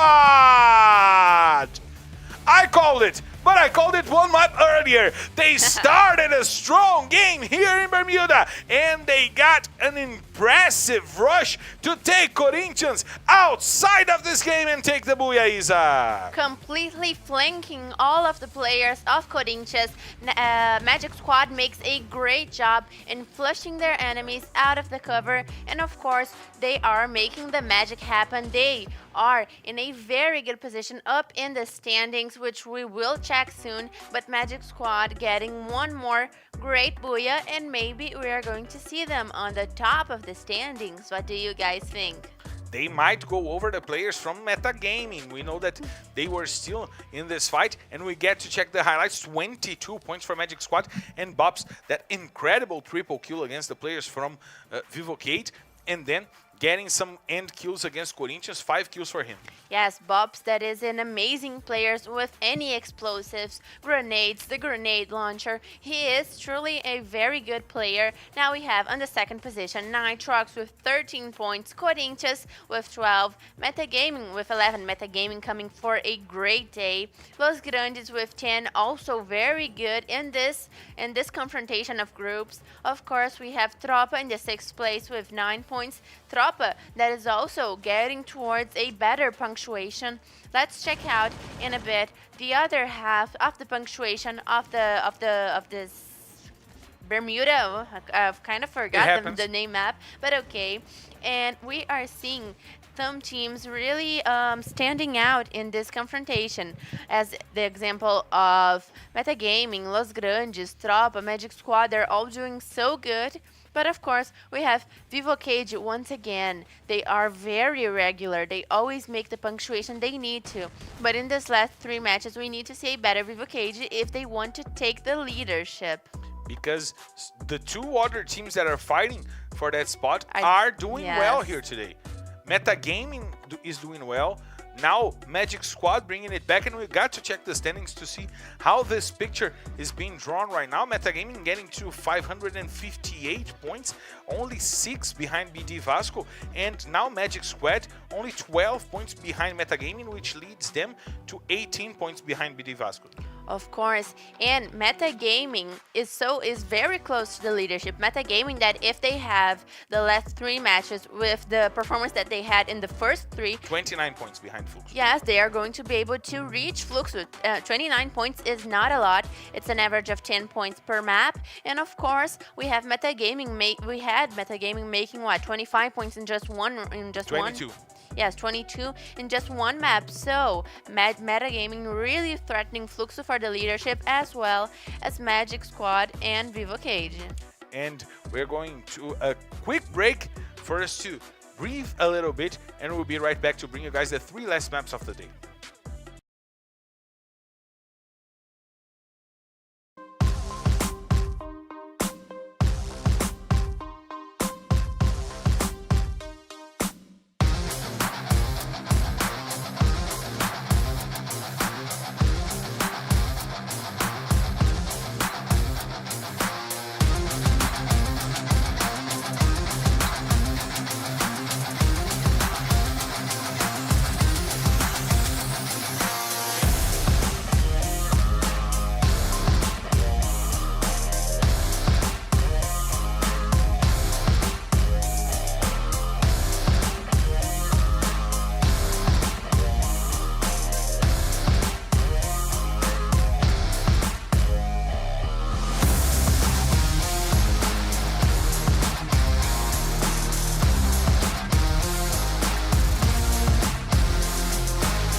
Eu me chamo Cauã, sou conhecido no jogo como eams, jogo pelo BD Vasco, a Série A. O começo da minha história foi bem difícil, porque eu não tinha celular, aí meus amigos me apresentou, aí meu irmão me deu um celular meio quebrado. Aí eu conheci um amigo, que é de Minas Gerais, Thiago, o nome dele, ele pegou e me mandou um celular, porque o meu não dava pra jogar 1 hora sequer. Aí nós começamos a jogar uns amador, nós começamos a ganhar uns campeonatos, se destacar, aí nós foi chamado para jogar a Série B. Aí da Série B nós se destacou também, passou para a Série A agora. No começo a família não apoiava tanto e tal, até que nós fomos convidados para ir para São Paulo. A hora que nós fomos convidados, elas não estavam nem acreditando. Esse é o momento de tu contar pra gente algum furo, alguma coisa engraçada. Ah, eu tive que selecionar pra quem ia ficar comigo no quarto, porque meu time não gosta de tomar banho não, falar pra você. Tudo uns porquinhos. Mandar um salve pra rapaziada que tá torcendo com nós, pode esperar muito de nós, então vamos chegar bagaçando nessa série.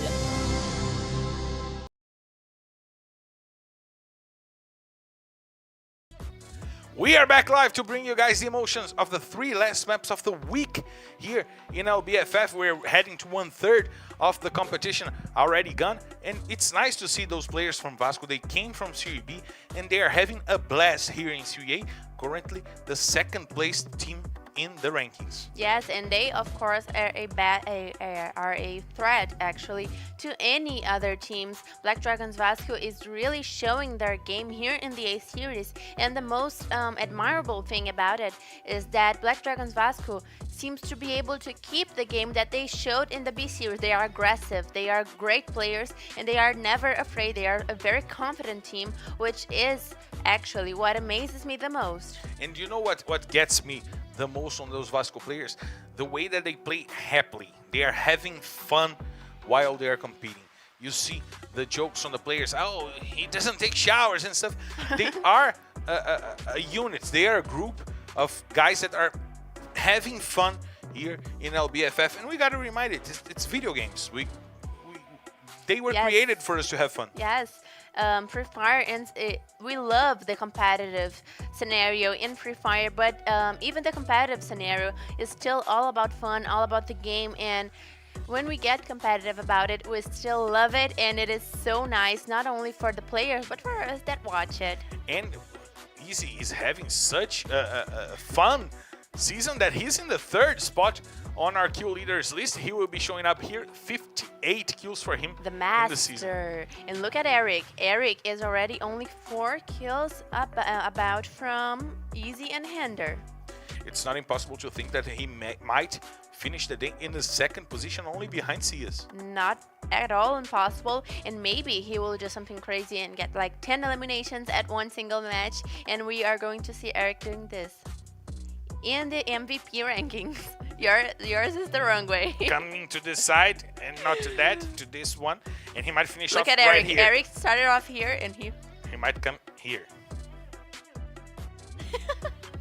mine is better. I don't know which side do I have to use. I am stupid. I'm sorry.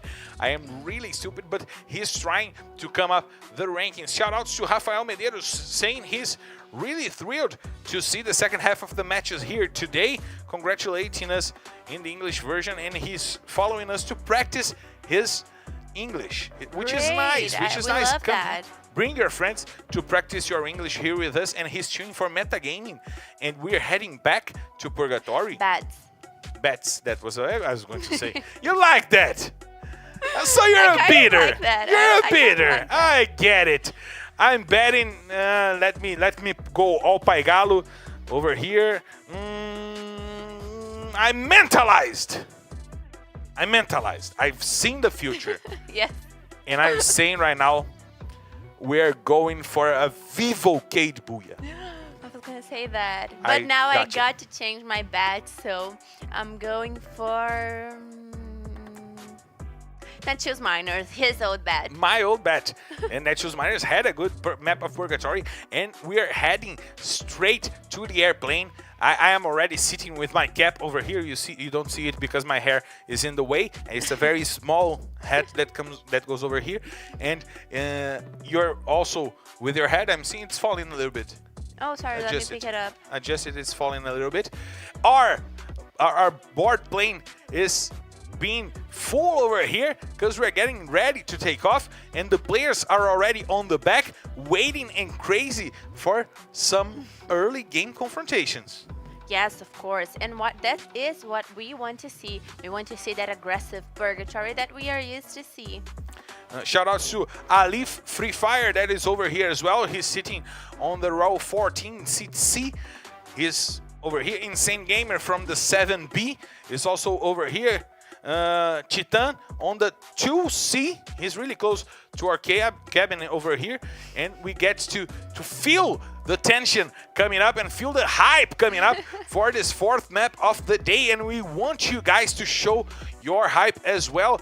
Send us messages on the chat, send us messages on our social media, and I am just destroying the microphone over here with my beard. Congratulations. It's a huge beard. I should take it off, but if I take it off, I will look like a cheese bread. It's the usual sight of me without a beard. And of course, we're going to the skies. We're here in the airplane waiting for the advances from the control tower. They are in my ears. They're checking the route. They're checking all of our engines for us to get ready, and the engines are on. The engines are on, and we're clear to take off. So let's hit the skies. Ladies and gentlemen, from the flight R9D4 heading straight to Purgatory. This is your Captain Marcelo Ferrantini, and by my side, my co-pilot Isa invites you to loosen your seatbelts, fasten your boards, because it's time to drop, Isa! Second half of the day starting as of right now, and we are seeing all teams in their usual drop calls. At this point in the championship, we are seeing every single drop call being very defined. The teams are usually have given up in this point of starting these drop call fights because they know that the championship is only getting closer and closer to the end of the classification part, at least. which means that it is going to be hard for them to bet on those early confrontations. And of course, we have two teams in fields. We have Magic Squad and Nitrox, because the airplane route did not favor them, but Nitrox seems to be able to get to their call of Ski Lodge very calmly. And now we see that Liberty will probably not have that tranquility to loot. They are already being shot out of Central by Tropa. This Central call that is usually Fluxus, now being distributed by Tropa and Liberty. Two players down, one from Liberty, one from Tropa, but the first blood goes to Tropa. Moreira is over there safe, and he will be able to be helped, but BL takes Hype to the floor. Now Drizzy will try to come over. He leaves the house, and he will have to run away from Central. And we see Mandela that might get a sight on Drizzy. What a timing, what a bad timing by Mandela, but now he sees Drizzy, at least the tip of Drizzy's head, and he will try to rotate to find that kill. It's important for a Tropa to try to go over the players from Liberty that can sum them a little more points in the beginning of the match. Of course, and Liberty and Tropa this is the first time that they are confronting each other in the region of Central. Sometimes Liberty isn't able to get to Fire Brigade, and they always choose to make this fight, which shows that even though they don't have a good position in the standings, they still have that confidence to go up against Tropa. This confrontation has happened before in this exact same group confrontation, so let's check it out. BL was able to make a good difference in this fight. Of course, Moreira also getting a kill, and we are seeing that so far no other fights have evolved to the point that we have any kind of eliminations. Netshoes Miners, after making their loot, they are dangerously close to Fire Brigade, which probably means that they are waiting on Liberty, and maybe they want to pick up a couple of kills, Marcelo. It is possible indeed, as we see the rotation from Netshoes Miners. Field getting some coins over there, important coins in this new meta game, and they're rotating to Lumber Mill. It seems that they will be staying by the edge of that safe zone by Lumber Mill, but we see once again before in Los Grandes, by the center of Brasilia, in an Wild West standoff over there. No one shooting at anyone, and a slow start to a usually quick purgatory map, isn't it? Yes, of course. Here we have before in Los Grandes, in the area of Brasilia, the safe zone has already started to shrink as we are growing accustomed to with this new safe patterns, with this new safe timing. And of course, we have the safe zone one more time covering all of the Brasilia area, which might be great news for before, but Chinese is already taking some shots at whichever team is going down, and it is Magic Squad, Marcelo. The great Chisney over there trying to take down the Magic Squad. Brasilia is always a place where some of the confrontations happen here in Purgatory. It's the center of the map, and they are trying to deal some damage to the players from Magic Squad coming down the hill. Now, before we'll choose positioning over kills, and probably we'll give up some space for Magic Squad to come up as we reach the first safe zone closing moment. We've heard the siren signing that the safe zone is now shrinking, and the Zeppelin is coming for that region of Brasilia. Yes, of course. We are getting to 5 minutes in the map. Magic Squad was able to retreat from that bad position up in the hills, and they got back to that rock, that big stone around the top of Brasilia. That is also a very envisioned positioning. Of course, Cruzeiro is making their rotation from Crossroads into the field zone, and Metagaming is in this kind of cars. I forgot the word. The trucks? No. Road. It happens. It just got out of my head. They're getting on top of that road, and look at that. Cruzeiro has gone straight to Magic Squad, and they are going to have a confrontation, but Magic Squad isn't full. Let's see if they will be able to go. No, it seems that they are rotating by the other side of that hill. They will not go for a confrontation right now with Cruzeiro. The team's really starting more carefully here in this Purgatory map. Cruzeiro also not going for a rush onto the players of Magic Squad, but Chinês gets the takedown and the kill on Drax, but Guaxa brings it back, sends Chinês to the floor, and Magic Squad now having to deal with before and maybe with Cruzeiro because they rotated to get a better sight onto Magic Squad. Yes, of course, Magic Squad, I think this was the right call for them because in that position, if Cruzeiro decides to make the advance, they will not only take hits, oh my god. Did you see what the danger zone did? Danger zone Three just players. destroyed Cruzeiro. Oh my god. Oh my god, and we see Liberty Magic going Squad down, but knew Magic that. Squad, if they had the sight to go after Oh my Cruzeiro, they would, oh my god, Cruzeiro just almost went to That's the what I lobby. call bad luck. Not only bad luck, but great aim by the safe zone. Okay, great. Anyway, as I was saying, Magic Squad make the right choice because if Cruzeiro decides to make a rush against them, they will not only take hits from the Magic Squad itself, but they will also take hits from before. And Magic Squad will stay protected in their position, and before just doesn't get any sense in making a rush towards Magic Squad. But as I say that, Vivo Cage is making a great advance towards Tropa. Not an advance, but they are picking up a couple of kills. 2 kills on their hands, and now they are advancing, but they have a river between them and Tropa, and they are trying to hold Tropa outside of the safe zone, forcing Tropa to the bridge. General will get Killed to the floor. Now they get 3 kills on to Tropa, and there's only 1 player to fight for the airplane squad. Nice job by Vivocade, commanding some kills, getting some kills, while Vitinho XP goes to the floor by the force of the gravity. Let's see how General will position himself right now. He's going for the watchtower to probably keep an eye on the last player from Tropa, Isa. Yes, Vivo Cage making their rotation towards Brasilia, which the safe zone seems to have shrunk into, and BL saving the squad of Tropa that Vivo Cage almost completely wiped, but Broilo is coming, and they are coming stronger. Netshoes Miners is coming strongly. Oh, BL. And they will trample BL. Well, They trampled he BL didn't and stand a Tropa. chance. He had a truck coming over to take him out. He had a death bus. A death bus coming for him. Yes, of course. Now Netshoes Miners will get back to their rotation, but this was very well played by Netshoes Miners. They are guaranteeing kills, which is so important for their punctuation, and they might still pick up a good spot in the safe zone due to the fact that they have their cars. And they chose not to rotate by the bridge of Fire Brigade.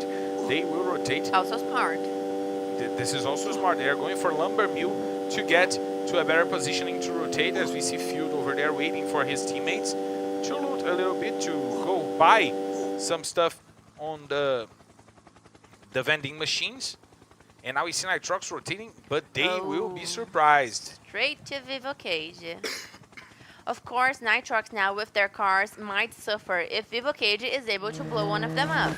They already tried and sent down the players. It's Romeo over there with Hedge trying to rotate, as we see MTS taking Memgod as well. Romeo tries to go over. João will take Mando 9, starting well this fight for Nitrox, while Modestia gets the double takedown with the grenade launcher, and he will be back over here. We see MTS also getting 2 grenade kills, and now that guy will put Head to the floor, and Nitrox has only 1 player to fight Vivocate with a great comeback in this fight after losing the first player. We see Romeo trying to keep himself alive, and he will not be able to. That God will get the kill. 7 kills on the hands of Vivocate, and 3 players will be still alive, while Team Liquid destroys Corinthians over there with a great job by MTS getting the triple kill onto the players of Corinthians in the usual place where Corinthians stay after the drop call. Yes, and look at the timing. We have 10 minutes into the match, and it is no coincidence that a lot of teams are confronting each other in this timing of the match, because we know that the teams are making their rotations into the 3rd safe zone, but of course right now we have 1 more, Marcelo. 1 more coming up. We have Metagaming going after the players from Team Liquid. Natividade puts that guard to the floor on the other side of the map while Field comes in and takes Modestia. Vivocade might be eliminated by Netshoes Miners, so your bet would be taking mine down, and it happens. Natividade gets the kill on General while we see Pão going after the two players from Team Liquid. Pedro uses the CR7, uses the Chrono to protect himself. Two ices here to also give him some space. But Cauê is trying to break the ice while Pedro gets a shot on Half-X. Nice job by Pedro. He's having a good day here today. And he gets the first takedown with the grenade from Eric. The grenade from Eric. Now the grenade from MTS coming from the bottom up. But the top-down grenade from Eric is more dangerous against MTS right now. We see Eric rotating. He wants to go for the shots. He wants to go for the kills.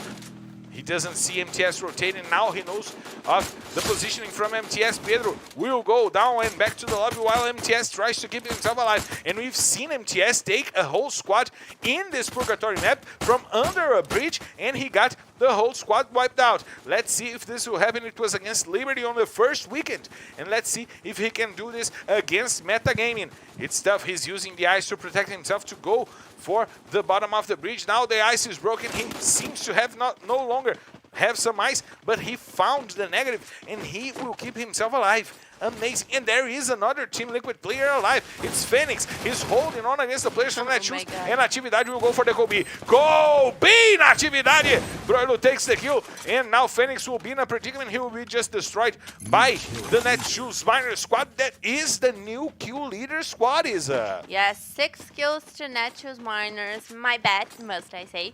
And we, of course, have the rest of the Team Liquid that is only MTS striving to get to the safe zone, and he will probably look at the safe. Yeah, it's going to be very hard for him, but on the other hand, very good for B4. That is, once again, with the highest, the best, the most strategic positioning inside of the safe zone, as we are getting more and more used to seeing them on those kind of positions. And not only dominating the center of the safe zone, but dominating all of the houses inside of the safe zone. Each player is inside of a house and they have control. MTS takes Rick, but he will go down for the safe zone. Team Liquid gets eliminated in the 7th position here in the 4th map of the day, here in the 2nd Purgatory map of the day. Let's see how Iago will fare off against Los Grandes. Los Grandes having a good day here. The second team with the most points in the day will try to go over and take the center of the safe zone from before.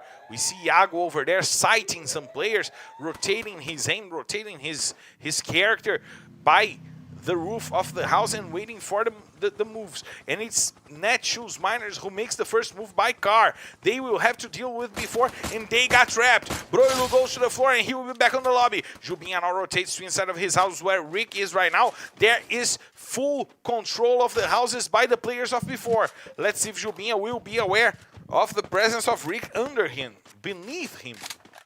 Yes, and of course, all teams are basically being able to get inside of the safe zone. And let me tell you, Marcelo, if we have 22 players alive in this size of a safe zone, it is going to be hard for whoever tries to get inside a fight.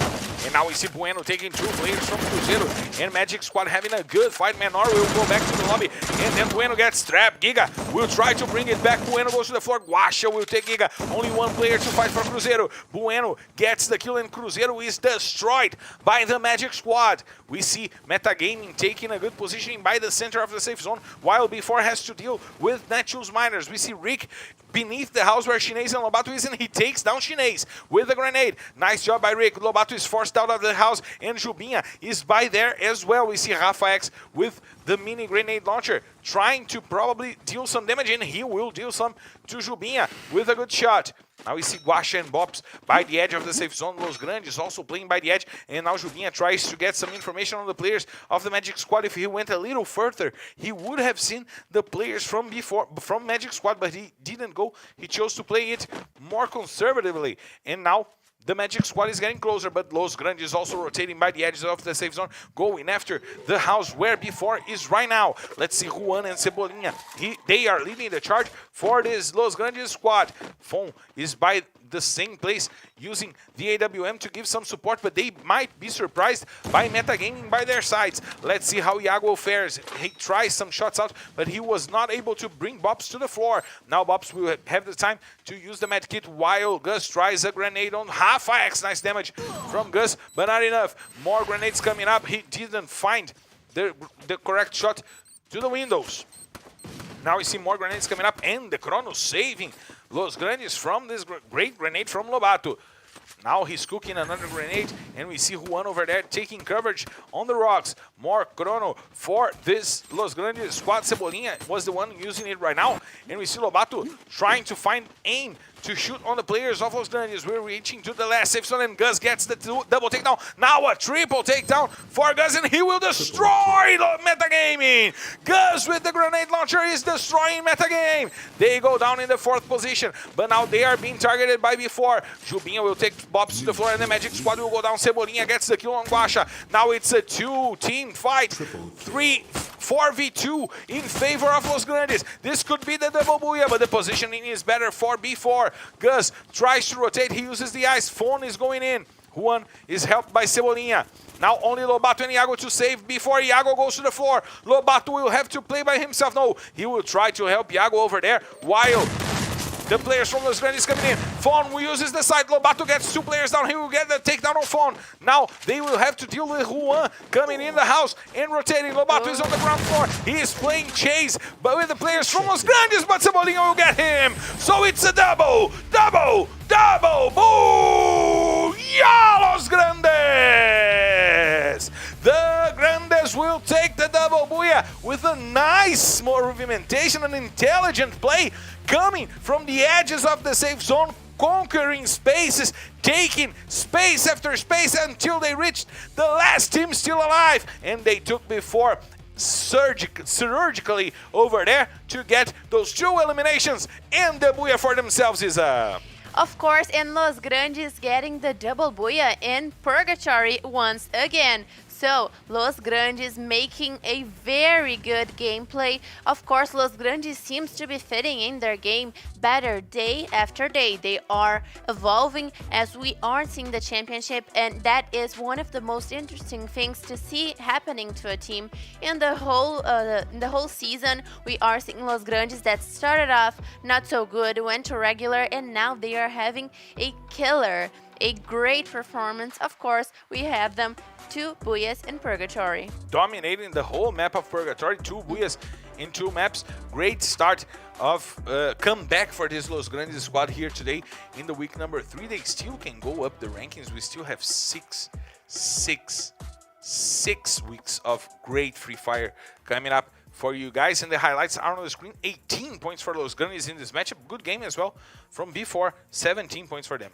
13 points for my bad Netshoes Miners, which means again that I always have the best bets in this broadcast. 4th place goes to Magic Squad with 12 points. 5th place, Vivo KG 10 points. Metagaming with 8 points in the 6th position. Of course, we are having a lot of teams doing good, but what Los Grandes is doing here, Gus, one of the MVPs of this match, of course, Los Grandes is doing great, really showing the game that their fans are hoping to see. We know that Los Grandes has a big fandom, and of course, they will be so happy to see this. 57 points for them here in the day. Great run. They are now the best team of the day, and a lot of MVPs right now. Yeah. 5 players as the MVPs in this matchup, all with 3 kills, and a great job by Los Grandes. MTS, the 6th player now with 3 kills, and a great job by Los Grandes being consistent here today. Not only getting the 2 booyahs, but getting good positions and good amount of points in the maps that they didn't get the booyah, which is important. An average of more than, with almost 15 points, more than 15 points, almost 15 points per map here today. 14.78, 75 points per map here. Great math, a little slow, but great. Calculating the decimals is Yes, and what I am seeing that I am thinking is the most interesting, and it is something that we need to watch out for, is Netshoes miners actually fitting in their game, doing better, but Liberty isn't doing so. So when we check out the standings after, The quick break that we need to take some water and bring you guys the emotions of the last 2 maps of the day. We'll be right back.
We are back live to bring you the last 2 maps of the day, which will set us on a correct standing all with 36 maps played.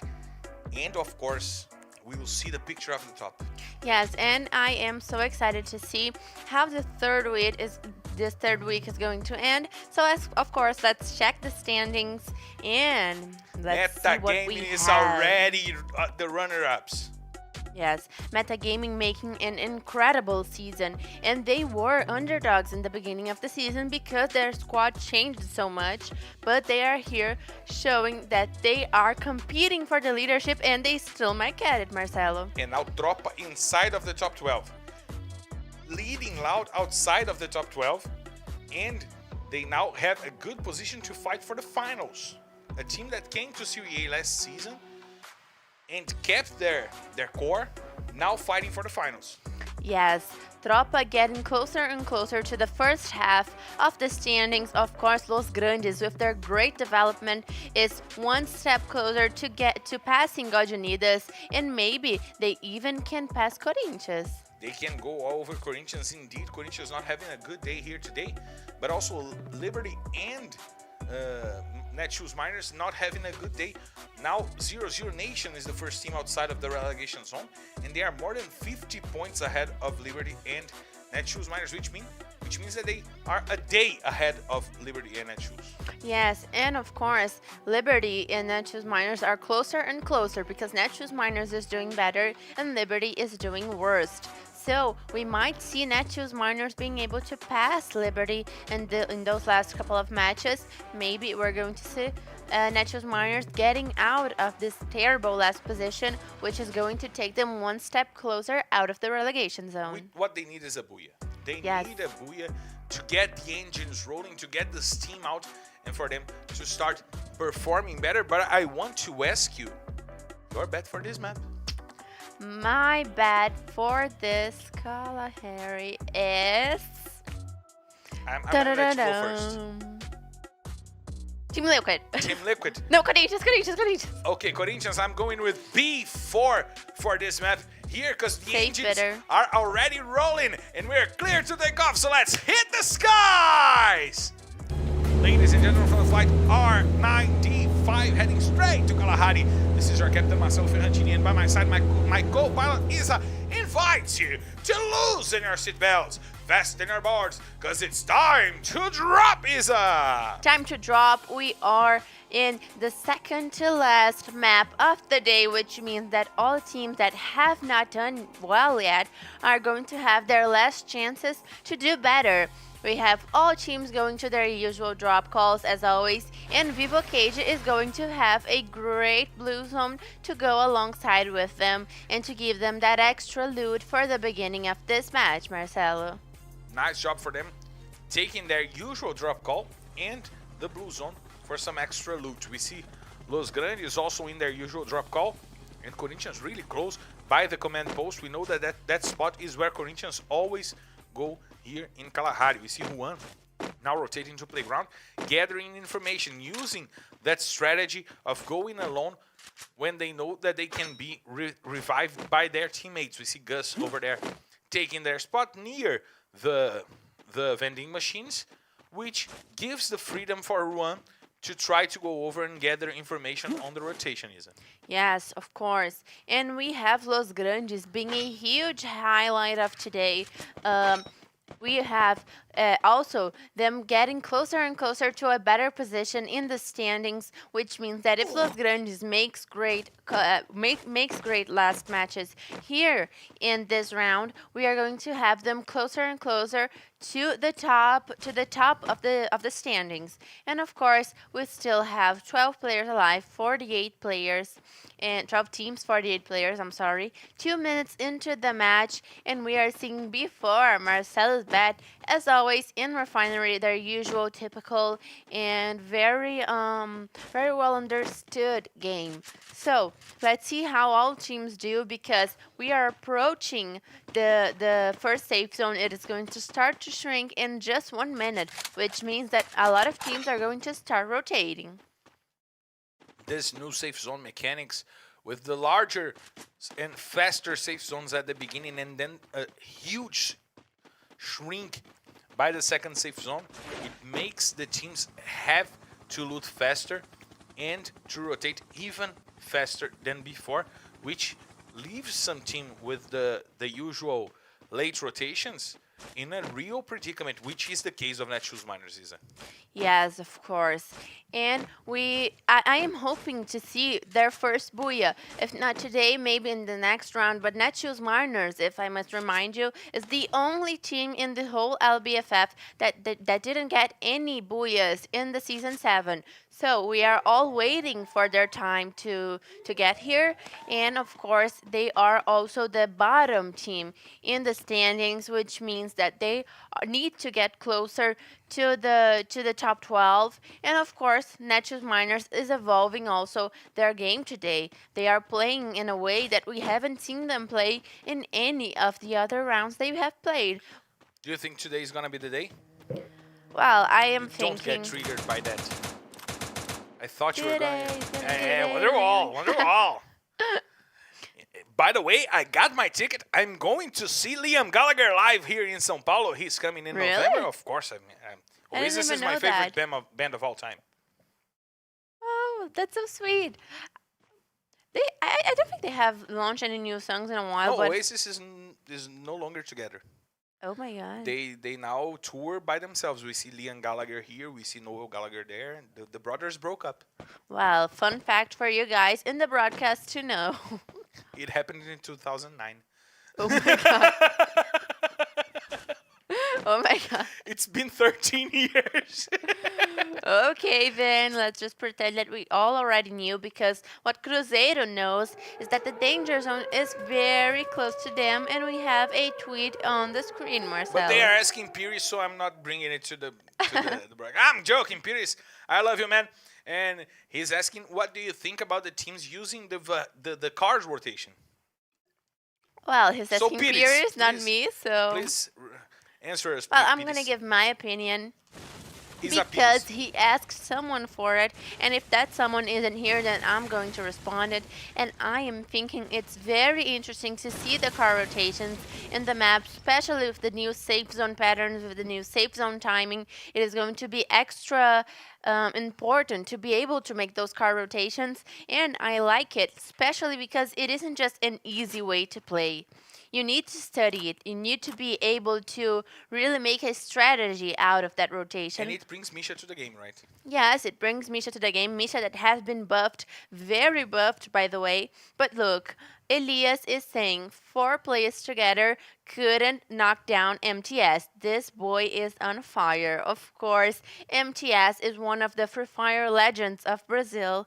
And he was, as Marcelo said, he once took down an entire squad by himself in this season. While Enbo says, Mondays with LBFF, best night ever. And still better with Los Grandes and their Booyah. And now, Lari is saying, Meta, please stop focusing on Magic Squad. Please, Magic Squad, react. React, Magic Squad. Put a crop it on. I was going to say that. You stole my joke. But okay. You stole my joke. No, you just said That's react. so... But okay, you can steal my jokes. No problem. I'll write them down for you. I'll write them down. And now we see Prozinho over there trying to get some spots on, and it seems that he saw R7 by the top of the hill. But now he went back to the peão do baú, rotating like a madman. And we will get to see the second safe zone, the one that shrinks a lot and gives us the picture for the end of the game. Let's check this out, Isa, because it's an important moment for us to see the Who did I second bet? safe zone. I bet on B4. But what about me? Corinthians. You changed Oh, on the last right. second. I forgot about it. Well, Corinthians... You see she's a believer. You get to see that she's a believer. No, I just have a very bad memory. But the safe zone is again close to refinery. And this is a pattern that basically hasn't changed in Kalahari. We have seen all the other maps being very different safe zones, and the safe zones being very trolling. But right now in Kalahari, we are having refinery good as ever. Look at Ooh. the landmine from Vitinho. She's been taking down Biel, and now Mandela goes to the floor. Kiled is trying to keep Trop alive, but Moreira is doing the front line. He will go down, and Kiled will run for his life. Will run like a my God. madman. And look at Chinese. Chinese coming down the hills from the refinery to try to get some spoils of war over there. He still didn't show up on the battle, but Everyone knows that B4 is in the refinery. Yes, before really being nosy there in the refinery area, they are hoping to check out if they could pick up a couple of kills. Of course, Corinthians worked so well with the element of surprise that they didn't have any of their players being knocked down or even taking significant damage, which means that before had nothing to try and get out of Corinthians in that confrontation. And of course, Kilidi is already going out and being the only player left for Tropa that was having a good day until now. Let's see if in the last match they're able to make a good performance again. Before the Maria Fifi of the refinery. They don't let anything pass through refinery without at least taking a look at it, right, Marcelo? Exactly. They have to take a little pic to go on Healthy the WhatsApp look. groups Yes, and chat about it. I am a Maria Fifi, I gotta tell you. I love a good fofoca. Oh my god. I love a good fofoca. Oh, but look who's coming. Vivo Cage might just enter the same trap that Corinthians set for Tropa. Check this out, because Modestia is leading the charge, and we saw Vitinho XP taking down one of the players from metagame, from Tropa, with a landmine, and this could be once again on the floor for the players of Evocade. Let's check this out. That guy is now leading the charge, grenades coming in, but it hit the pillars of the refinery, and there is a player from before also sandwiching Corinthians. We see Chinese trying to take Nando 9 to the floor, another grenade from Chinese, and Nando 9 will go to the floor, but Vitinho XP is also there. Now, Vivocate will have to try to trample the players from Corinthians. Chinese will steal that kill on Nando 9. Nice job by before getting some kills on the fights that are going below them. Ooh. And we see Chinese trying indeed to take those kills with the grenade. Nice shot, will take some damage. General over there. Now he rotates to try to go for Nando 9, but Chinese will be harming them with the grenades from the top down. Not only Chinese right now, but Iago as well, going to the same spot. Memgad using the eyes to protect himself with the two remaining players from Corinthians War, Zenak and Vitinho XP. Chinese will get the kill on Nando 9. Important skill for this B4 squad that will need to leave the refinery. That safe zone will not close to refinery at the end of the match. So they are now trying to fish for some kills and rotate quickly, as we don't see any more the players on the bottom edge of the refinery. If you check this out on the map, they are now by the north edge of the refinery. Yes, and we only have had 2 eliminations. We already are at 10 minutes in the match and only 2 players were eliminated, which is showing how slow is Kalahari, but of course, Vivo Cage is close to taking down my bad Corinthians. Now Modestia comes over and takes Zenak, but Vitinho XP brings it back, puts Modestia to the floor, and Corinthians will go down on the last position, and you just jinx them a lot, Isa. That is not true. I am not to blame. Vivo Cage, that was very nosy, and they shouldn't get into that position of the refinery, but they did, so it was not my fault. It was Vivo Cage's. But as I am saying that, Magic Squad, and oh my god, Magic Squad just completely wiped Nitrox in a blink. They just destroyed Nitrox. I couldn't even get to broadcast that. I couldn't even narrate that. It was so fast. 3 kills for Italo onto Head, Prozinha, and Romeo, and Bob's got 1. It was just destructive for Magic Squad. Good day for Magic Squad here today, and now they want to get closer to the best spot of the safe zone. And look at Liberty. They are coming over to the same spot that Cruzeiro spot went down, Hype went down. Now everyone goes down for Liberty. Why do they go? Well, The first player got there and said, oh my god, Cruzeiro is here. Why does everybody go after him? I'm really not sure as to why they made that decision, but a series of bad decisions is really what is making Liberty so bad in the standings. I am no one to judge, but that was a dumb play. I gotta say. R7 now trying to harm the players from Magic Squad that are inside of the gas and are rotating to go after the players from Cruzeiro, and Menor will take Guasha to the floor. However, Bueno is already close to Menor, and Trap will have to use the grenades, trying to hold the players from Magic Squad from coming near this spot where Cruzeiro is right now, and the safe zone did not let them alive. Menor and R7 will put 2 players down, and Bueno will go down as well for the safe zone bomb. Just goes down, and the Magic Squad goes on the 10th position to the lobby. As we see Netshoes Miners, Metagaming and Tropa exchanging some fire by the edges of the safe zone. We also see MTS now having to deal with the Los Grandes squad with his teammates by the edge of the mountain. He will have to go up that mountain while Cruzeiro rotates, and now they might find Metagaming ready to take them down, is it?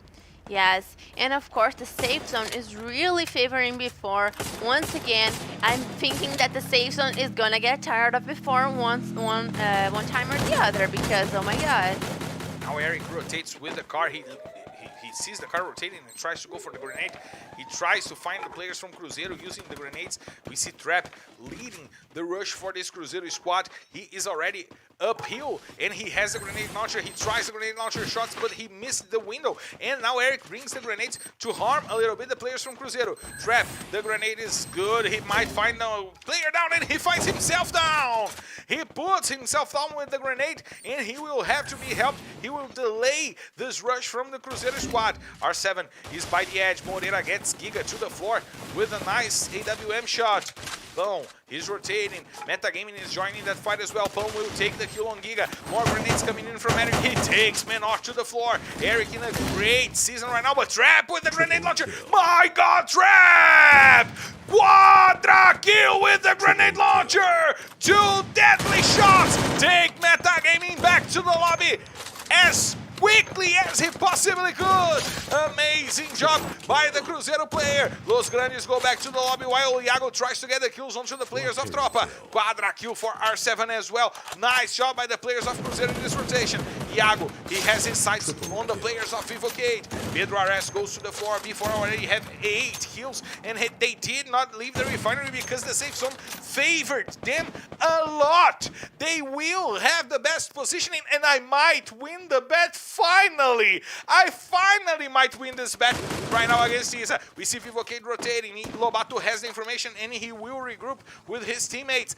The positioning from Before is just incredible right now, Isa. Yes, the safe zone one more time favoring them. Shinei's in a very smart position where he has vision of everyone inside of the safe zone. Vivocade trying to get there, but Tropa is heavily aiming at them, and Vivocade just might not be able to get to the next platform.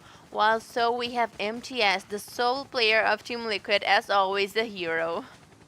2 players down now for Vivocade, only General to fight. We see Tropa with their full squad having to deal with this bad positioning to go after the players of Before. MTS will take the kill on that guy. He will steal a kill, and Shinei's will take MTS with the oil drum explosion.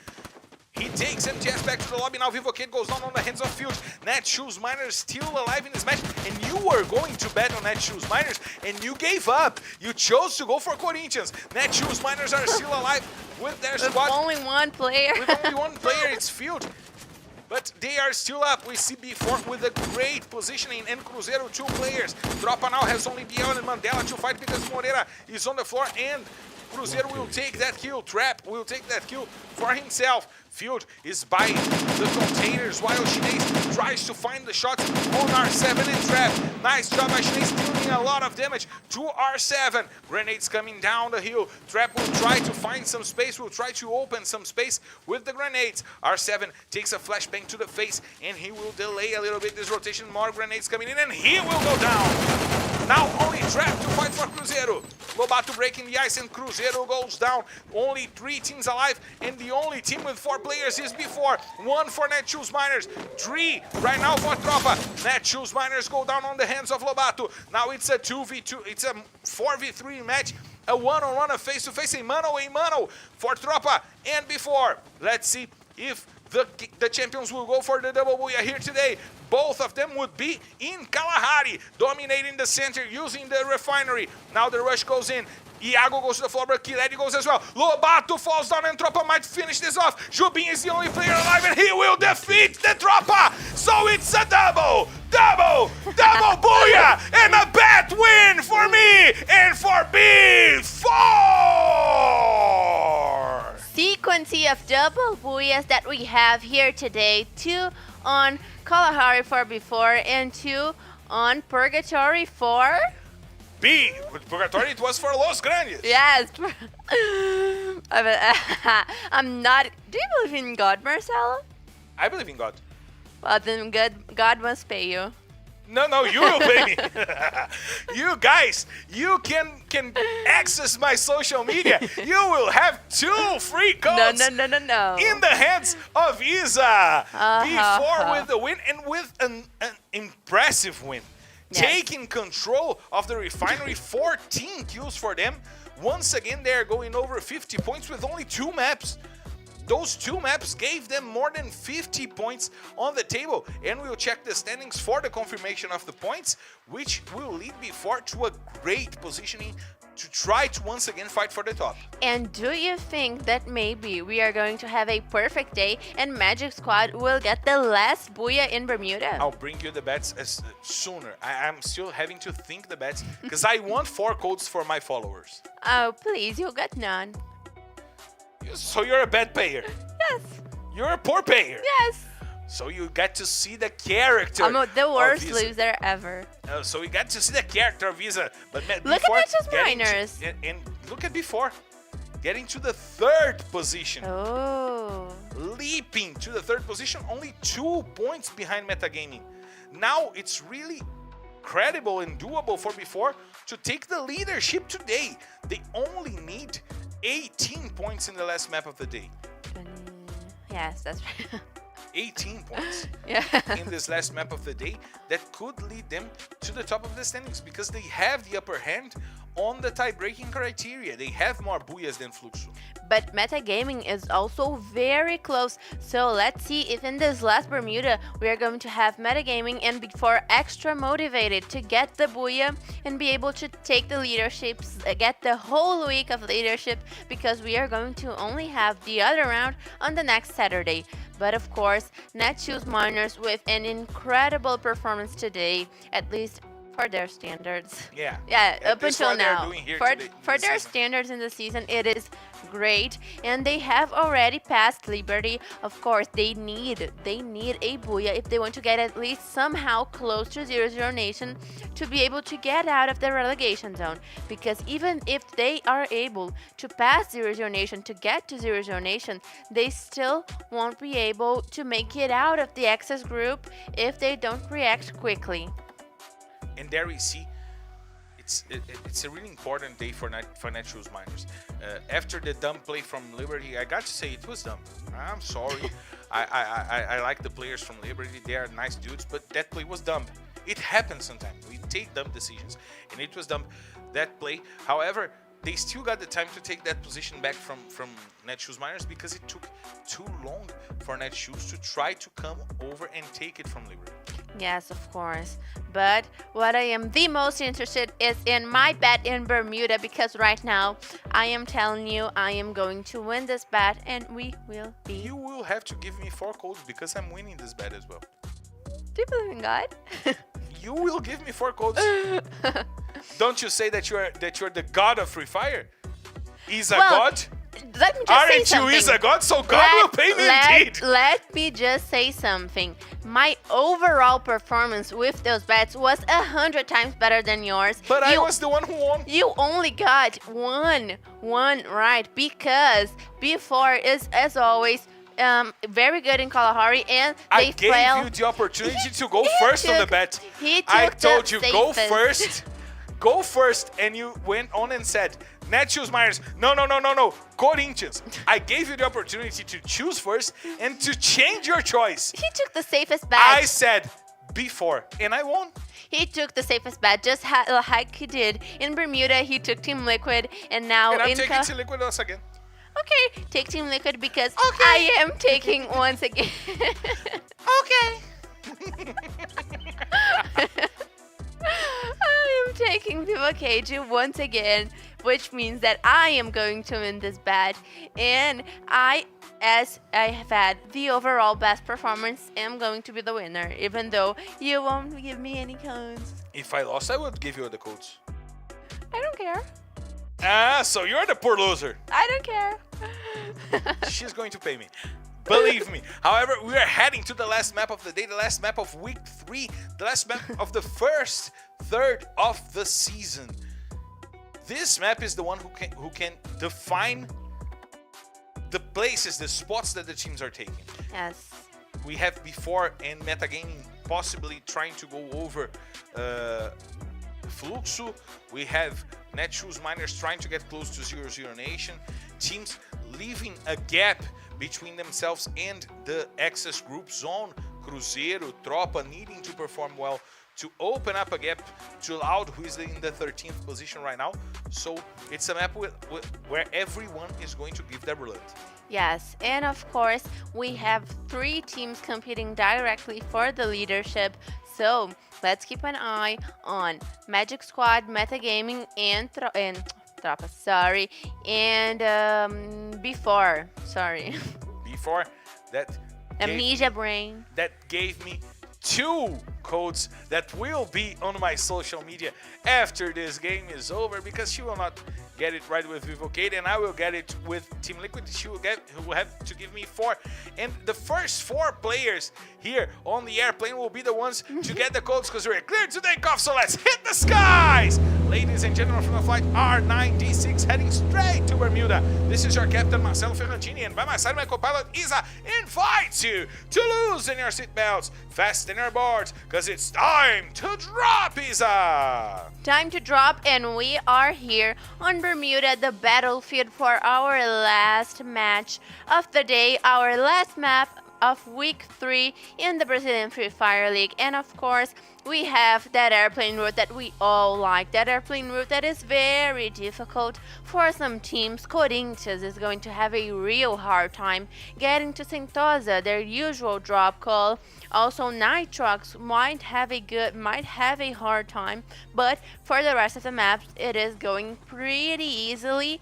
And look, Vivo Cage is already making their loot. In Bimazaki, and Cabeção is once again on the place of Nando 9. And Cabeção is going to have his first booyah here in the LBFF 7, because Vivo Cage is coming strongly for the last booyah, and I'm sure of that. And now we have this change in Vivocade. Cabeção is a player more aggressive than Nando 9, and this could lead indeed for Vivocade with a good positioning for them to fight, and they are trying to take always this spot in Bimazak by the edge of the city, waiting for the rotation. It's a usual spot for rotations, and if they take that spot and wait for the rotations, this could be a great place for them to be. Yes, of course. And we are getting to 2 minutes in the match. This, as the last map is always a match that the teams usually play with a little more of seriousness. But look, Cruzeiro is going after Corinthians. Corinthians that wasn't able to get to their drop call due to the airplane route. And they are in a predicament right now because Cruzeiro has their sights on Zenak. They lost the first player, and you see Trap going from behind, trying to find Zenak to get those shots out. Zenak now uses the antenna to protect himself. Trap needs some shot on him, and he doesn't have a weapon. He couldn't find a weapon. He will go down without a chance to fight, Isa. Yes, the airplane route really made it bad for the team of Corinthians, and they are going to have a very hard time getting to Sentosa as they usually do. But a couple of players of the team are still alive, and they might and probably will be able to save the rest of their teams. But of course, Cruzeiro already guarantees 1 kill towards the team of Corinthians, and we have right now Cruzeiro falling peacefully in Pique, which is something that we don't usually see because they are always always confronting Fluxo in this drop call. And even though they always fall together, we have seen very little times in which they actually confront each other. But look at at one of the players of Corinthians. He is so close. It's Hazuri. Hazuri is so close to Liberty, and I think that he hasn't seen this coming because it is going to be hard for him to get out of there. And it seems to me that he's trying to scout that region of Cape Town for him to see if he can go for the hard zone and bring back his teammates, which can lead him to a complete and total destruction. Yes, What you're laughing at? I'm laughing at the fact that you said okay, and and one of my friends just took the clip and he sent it to me. I need this, please. I need this. I'll send it to you later. Well, for now, let's see. Hazuri wasn't spotted by any of the players of Liberty, which means that he is probably going to be able to make his escape, but the safe zone is shrinking, and it is getting closer to the squad of Liberty, which means that they will probably get out of that position, while Vivo Cage is going fastly towards their very standard position of the negative between Piki and Poshinoki. They always take position in that place, and they make a very good marcation out of it. And now we see the rotation from General. And we have some questions once again from Tulio. Tulio is a really participative dude, and he asks questions. He's a great spectator. And now we see that God and Cabeção over there by the rocks. They want to take a good position quickly, and we see that Plantation and Catulixo will be on the edge of the safe zone, which leads them to a map really shortened. Now we see Guaxa. He might spot Moreira over there. He spotted Moreira, and he went just over with Bobs on his car. Cruzeiro also going for the car rotations, a dangerous car rotation by the edge of the region where Nitrox is dominating right now, and Nitrox doesn't run from fights, we gotta say it. Yes, of course. While Cruzeiro and Nitrox are very close to each other, the safe zone is only shrinking, which is going to force the players at one point to get out of their positions, because we have seen that at this point in the match, most teams have taken a position and they are very hard to leave them. Vivo Cage, Nitrox, and a lot of other squads are already positioned and waiting for the safe zone to force them to get out of it. But while I'm saying that, MTS is already knocking down one of the players of the Cruzeiro squad. And they have a top-down view. They can fight a good fight right now, but we see Trap trying to take them down by from afar, by the peak, and we see Pedro taking some damage from the shots of the Woodpecker of Trap, and he will have to rotate. Now they are looking for some information, they are looking for some spots, and MTS will go down to the floor with a nice headshot from Giga. He has the AWM already, and he just took down the most important player of this Team Liquid squad. Currently the most important player for the whole season, the MVP from Season 6. The current MVP is now down on the floor, and he will be helped by his teammate, which was Phoenix over there. And yes. Let's see the safe zone. Liberty, Netshoes, Miners, and Corinthians making a very delayed rotation. They are still inside the gas, but the safe zone has closed off completely towards Vivo Cage and Team Liquid, our two bats. So let's see how this works out while we have Guaxa already knocking down Cebolinha. And he tries to take down more players from the Los Grandes squad that are inside of the danger zone right now. And we've seen a danger taking a triple kill on Cruzeiro to start the day. Let's see if she can go for the highlights of the day, for maybe try to be on the kill leaders list, because she is incredible here today. Yes. Of course, and we have the danger zone closely to Tropa and Magic Squad. Maybe we're going to see a highlight for the danger zone, as we saw with Cruzeiro and the map of Purgatory, because that was great. And we see this Magic Squad doing so well here today, despite some ups and downs, but they are indeed doing good here today. But they're in a tiny house. Any grenades over there would take a squad wipe with only one grenade, is it? Yes, dangerous position, but of course we have Los Grandes, one of our probably our top punctuator of the day. Very The second ones. the second one. So Los Grandes is still in a good position. Tropa also good enough, and we have all of those teams very not centered in the safe zone, but this safe zone still is good for whoever is keeping the position in Bimazaki because they're able to take the back of whichever team is upside the hill. I'm checking out an information right now because Liberty today have 17 points. Let me check this out here and to see Liberty had 15 on Saturday, which leads them to 32 points in the weekend. That's an awful weekend for a team trying to leave the relegation zone. Only 32 points in 2 days of competition.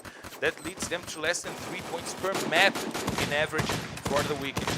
Now we see Mandela trying to break the ice, trying to go over the players from Los Grandes. Tropa also needs some more points to get to a better positioning on the standings, and Gus finds the grenades on Kiledi, puts him to the floor, and Tropa will be forced to retreat because now you put one to the floor, you bring the whole troop in to try to take down your opponents. Mandela will go down phone with the car, getting another shot. He is having a great season with the car.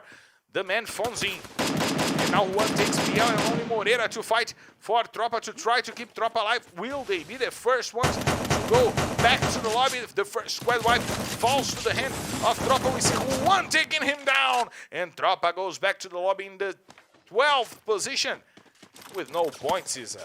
Yes, Tropa that is having ups and downs, as you said, just like in the last season. They are able to make great punctuations this day, but in the other matches that they don't do so well, they actually do terrible. So, Tropa, a team of ups and downs, and Los Grandes, one of the highlights of today. They are the current kill leaders with 4 eliminations, and they still have a good position in the safe zone. Let's check this out because Juan took the spot by Bimazak's trip. Let's see how the safe zone will close out too, because it's getting closer to the south of the map, is it? Yes, it is, but we are having a safe zone that is very in favor of the teams that are in the top of peak, like Team Liquid, like Vivo Cage. But what I am really hoping to highlight here is that we are having 10 minutes in the match, 11 teams and 43 players still alive, which means this is probably the latest Bermuda, the slowest Bermuda we have had in a while. Indeed it is. Only one squad wipe, and beyond that, only one player outside of the match, as you pointed out, Isa. And now we see before having some trouble to rotate away from Clock Tower, they saw some players that were from Vivocade by their sides, and they are rotating to that Bimazak Strip region where they can get in some trouble. We already see on the map some players from Los Grandes, from Magic Squad. If before is not taking care of their rotation, they might be sandwiched by Magic Squad and by Los Grandes. We see Team Liquid going after the players of Cruzeiro. Trap will go to the floor, 2 kills for this Team Liquid squad. Giga will go to the floor as well. Pato takes him down, and he might go after the Cruzeiro player. Menor is on the floor as well. Only R7 to fight for Cruzeiro. He is in an awful position to fight, and he will choose retreat, as it seems so, because Liberty is in a great position right now to hold Giga as a hostage and to try to go for the last player of Cruzeiro. And it's what's happening right now. Drizzy is leaving their spot, and now Los Grandes is being harmed by Metagaming. That is coming over, and Netshoes Miners. Natividade will take Gus, Rafa X will take Fonzin. Now, the rotations are connecting, and Los Grandes will be trampled by 2 teams. We see Juan inside of the house trying to hold himself alive. Netshoes Miners going over, try to take the house. They will be breaking the ice, some landmines by the door from Natividade.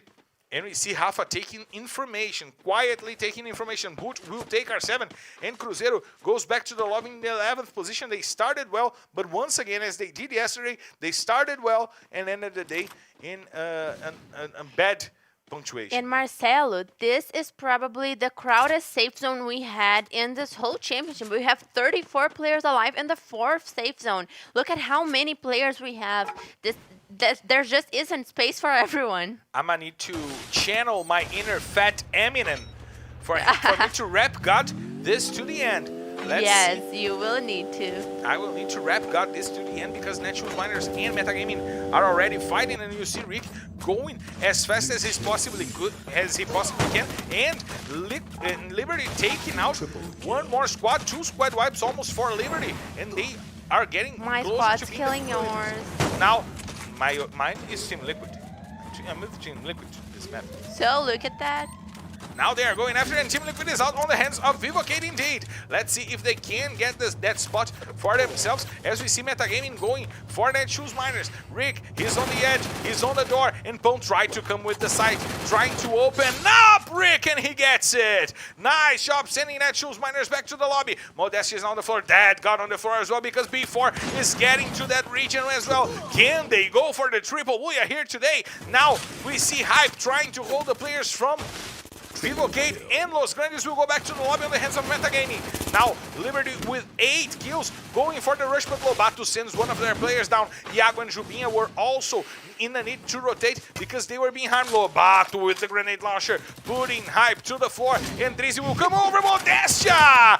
Bingo! Finding Lobato and finding the head of Lobato with the grenade. The grenade launcher shot by Modestia was just incredible, just on point, and put down the player from before. Now Jubinha is trying to harm the players of Vivocade away from the house. The safe zone is closing. Chinês and Iago and Jubinha holding on for Vivocade. Cabeção goes to the floor. Iago gets General, and they have to deal with Liberty as well. Drizzy goes to the floor. Now, what did Iago do? What an incredible rush, taking down everyone from Vivocade. Hype will try to bring it back. He puts Chinês to the floor. He will get the kill on Chinês, and now it's a 2v2 fight over there between B4 and Liberty.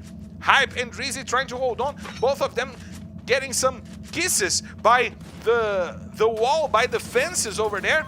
Some romantic stuff going on between Liberty and B4, while Jubinha tries to hold the rotation from Drizzy. Oh my God, Iago! Oh my God. Double kill with the grenade launcher. 3 teams up, 8 players. B4 has 2. Magic Squad is in the full squad, and Corinthians have 2 players as well. This will be an incredible last safe zone. Vitinho XP now gets sighted by Guaxa, who tries to get some shots out. Now before using the car to rotate. Let's see if they will be able to get to a safe spot, because Guaxa is trying to come over. Grenades out. Bobs tries to put down the players from before. Iago is out in the open waiting for a good shot. More grenades from Bobs. He did it amazingly, and he gets the double kill! The double kill with the grenades! Now it's a 4v2 fight. This will be the perfect day. The repetition. Magic Squad can get the booyah. Let's see if they go for the double. Memgod takes a grenade to the chest, but he brings Bueno to the floor. He takes the last kill, and now he's the only one to survive. And it's a double! Double! Double! Boo! Yeah, Magic Squad!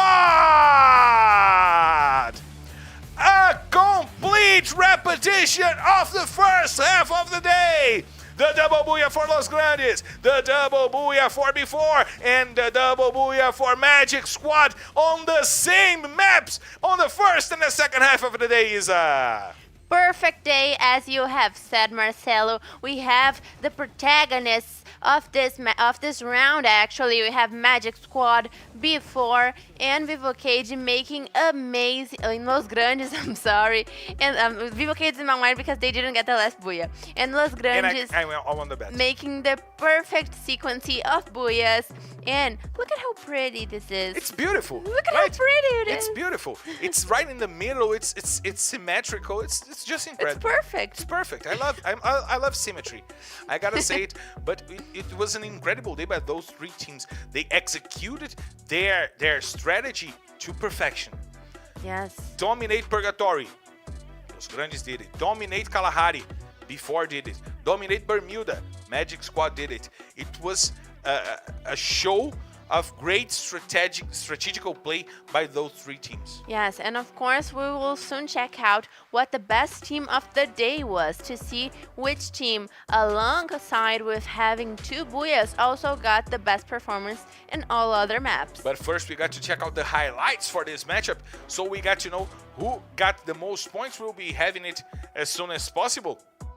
But it was just too good to be true to see those teams really dominate a map. It's not that they dominated a drop, they dominated the map. With two, except for before, they had two similar safe zones, but all other safe zones were very different, which really shows how the teams are dominating each and their respective drop calls. And it's nice to see a team like Magic Squad that came from Series B, that a newcomer here in the A series. A newcomer in the A series, now getting close to the top 3 once again. They will probably go over BT Vasco. And you know what I wanted to see? I wanted to see if B4 was able to pass Flux. So did you catch up to that? They were on the top 3. They needed 17 points and they had a good amount of kills. So we got to check out the highlights that will. Oh my god, I want to see the standing. 17 points they were behind, and we will check the highlights right now to confirm that 16 points. 16 points. Oh, before. How come you didn't get one more elimination? Fluxo finished last week 1 point ahead of BT Vasco. And Magic Squad. How was Magic Squad? And Squad, Metagaming. it was 18. Metagaming. Do you remember? Metagaming was, if I'm not mistaken, 26 points behind. But Fluxo last week finished off the week 1 point ahead of BT Vasco. This week they are 1 point ahead of B4.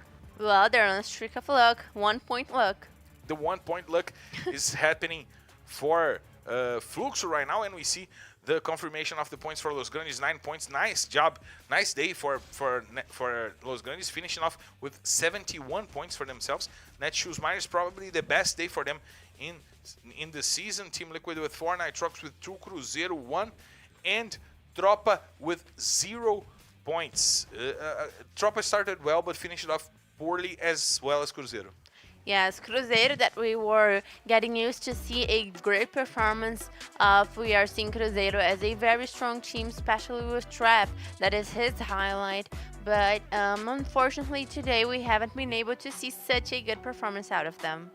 And it was great to see some teams that still didn't have an amazing day, a blasting day, as we've seen Vivocade have, as we've seen BT Vasco have, Fluxo have. Sometimes Fluxo is having an incredible season. But those 3 teams still didn't have that amazing day, that eye-opening day that we expected from them, and today was their day. Yes, and it was really a perfect day, which is why I am really looking forward to seeing the highlights of the day, the teams of the day. It will be coming on the screen for you guys to check out as soon as possible. But we gotta say, the good day that Los Grandes had today skyrocketed them to maybe the top 7, the top 6. We gotta check this out after we check the team of the day, the highlights of the day that the will be MVP coming of the day. The what, sorry? MVP. The MVP of the day, the kill leaders. And I am so looking forward to seeing if the MVP charts overall have changed, if someone has passed maybe Ousado, maybe if Eric has passed, maybe if Eric has passed and they're uneasy, but we will know that next week. We'll know that as soon as possible. We got to check this out, but as soon as we have the highlights of the day here, we'll bring you guys. But it's coming out, the best team of the day, and it was B4. Ooh. 88 points for them, leaving the 8th 51 position. in Kalahari. Leaving the 8th position that they started the day to the second one. 11 points for Iago, 11 for Lobato, 11 for Jubin, and 10 for Chinês. Look at the balance coming from this team. 51 points in Kalahari. Yes. Oh my god, 15 kills just by Bops. That is an amazing amount of kills for just one round. Bops doing an incredible job, and look at the number of kills from before. Yes. We know that the record is 43. currently 51. close to 50. It's 51 actually, the record from Fluxo, but before only 8 kills behind that record, which leads them to a great day. Yes, of course. 43 kills in just one round is still an amazing amount of punctuation by elimination, and it is very difficult to make those kind of points. And we gotta check out the standings to see if my math was not wrong. We are going for the standings in before, 2 points behind Fluxo. Well, as always, Marcel is terrible at math. Terrible, awful. But look at the yes, top. so close. with 387, before 385, Metagaming 383, Magic Squad 380, and Vivocade 372. The difference between Fluxo and Vivocade is 15 points to the first to the fifth. Next the first to week the is fifth. going to be so crazy. One map could lead Vivocade to the top. Yes, the next round, next week is going to be so crazy because this leadership is really so close. And even so, we have Black Dragons Vasco also very close, while Corinthians, Los Grandes, God Unidas, and Cruzeiro make the middle of the table charts. Tropa, Loud, Nitrox, Real, and 00 Nation are making the lower bottom of the standings, and of course Liberty and Netshoes Miners kind of tied in the last position. Netshoes Miners wished to not end up the week in the last position, was unfortunately not fulfilled. They didn't get enough points to get out of this terrible position. And we just got to see that this balanced season is something of a wonder. A third of the season gone, and we have a difference from the first to the fifth place teams. Bops. And look at Bobs! He bumped Ousado. Bobs to the tops, and now he bumped Ousado out of the list, and Eric getting really close to Easy and Henry as well. Yes, very close, but as always, Sia is still leading the MVP charts in the last of this week, and well, no one better. We kind of didn't expect it, but we hoped for that one of the players would at least get a smaller difference towards him, but Sias is still dominating the MVP charts. The thing is that CS is going for a historical run, probably all around the world. We're reaching 1/3, so if you multiply by third, you get the prediction for the score that he will have this season, and it goes for 204 kills. If he keeps the pace that he is right now, he's going for 204 kills. Yes. Without the finals. Without the finals, which is the most important factor, because then he will have in the championship like 1 million kills. It's probably close math, right? My math close is right. math. Close 1 math. million is really close to what he's doing right now. But don't forget to follow us on our social media. If you want some more trivia over there, follow us at FF Esports PR, and follow me at Marcel Ferrantini, Isa at Isa13. Don't forget to join the discussion, to bring you all your doubts and all your questions for us on our social media. And thank you guys, not only on the social media but on the chat, for being here with us. This hand. Yay! Oh. My heart looks like a C. I'm just dumb. But thank you for being here with us. Thank you, chat, and thank you, Isa, once again for being by my side. Thank you guys so much. Thank you, Marcelo, and I'll see you guys next week. And I hope you don't miss it, because we certainly won't. We certainly won't. We have to broadcast this, and we'll be here. And if I wasn't broadcasting, I would be on the chat. Thank you for being here with us, and I'll see you next week. Bye-bye. It's time to drop!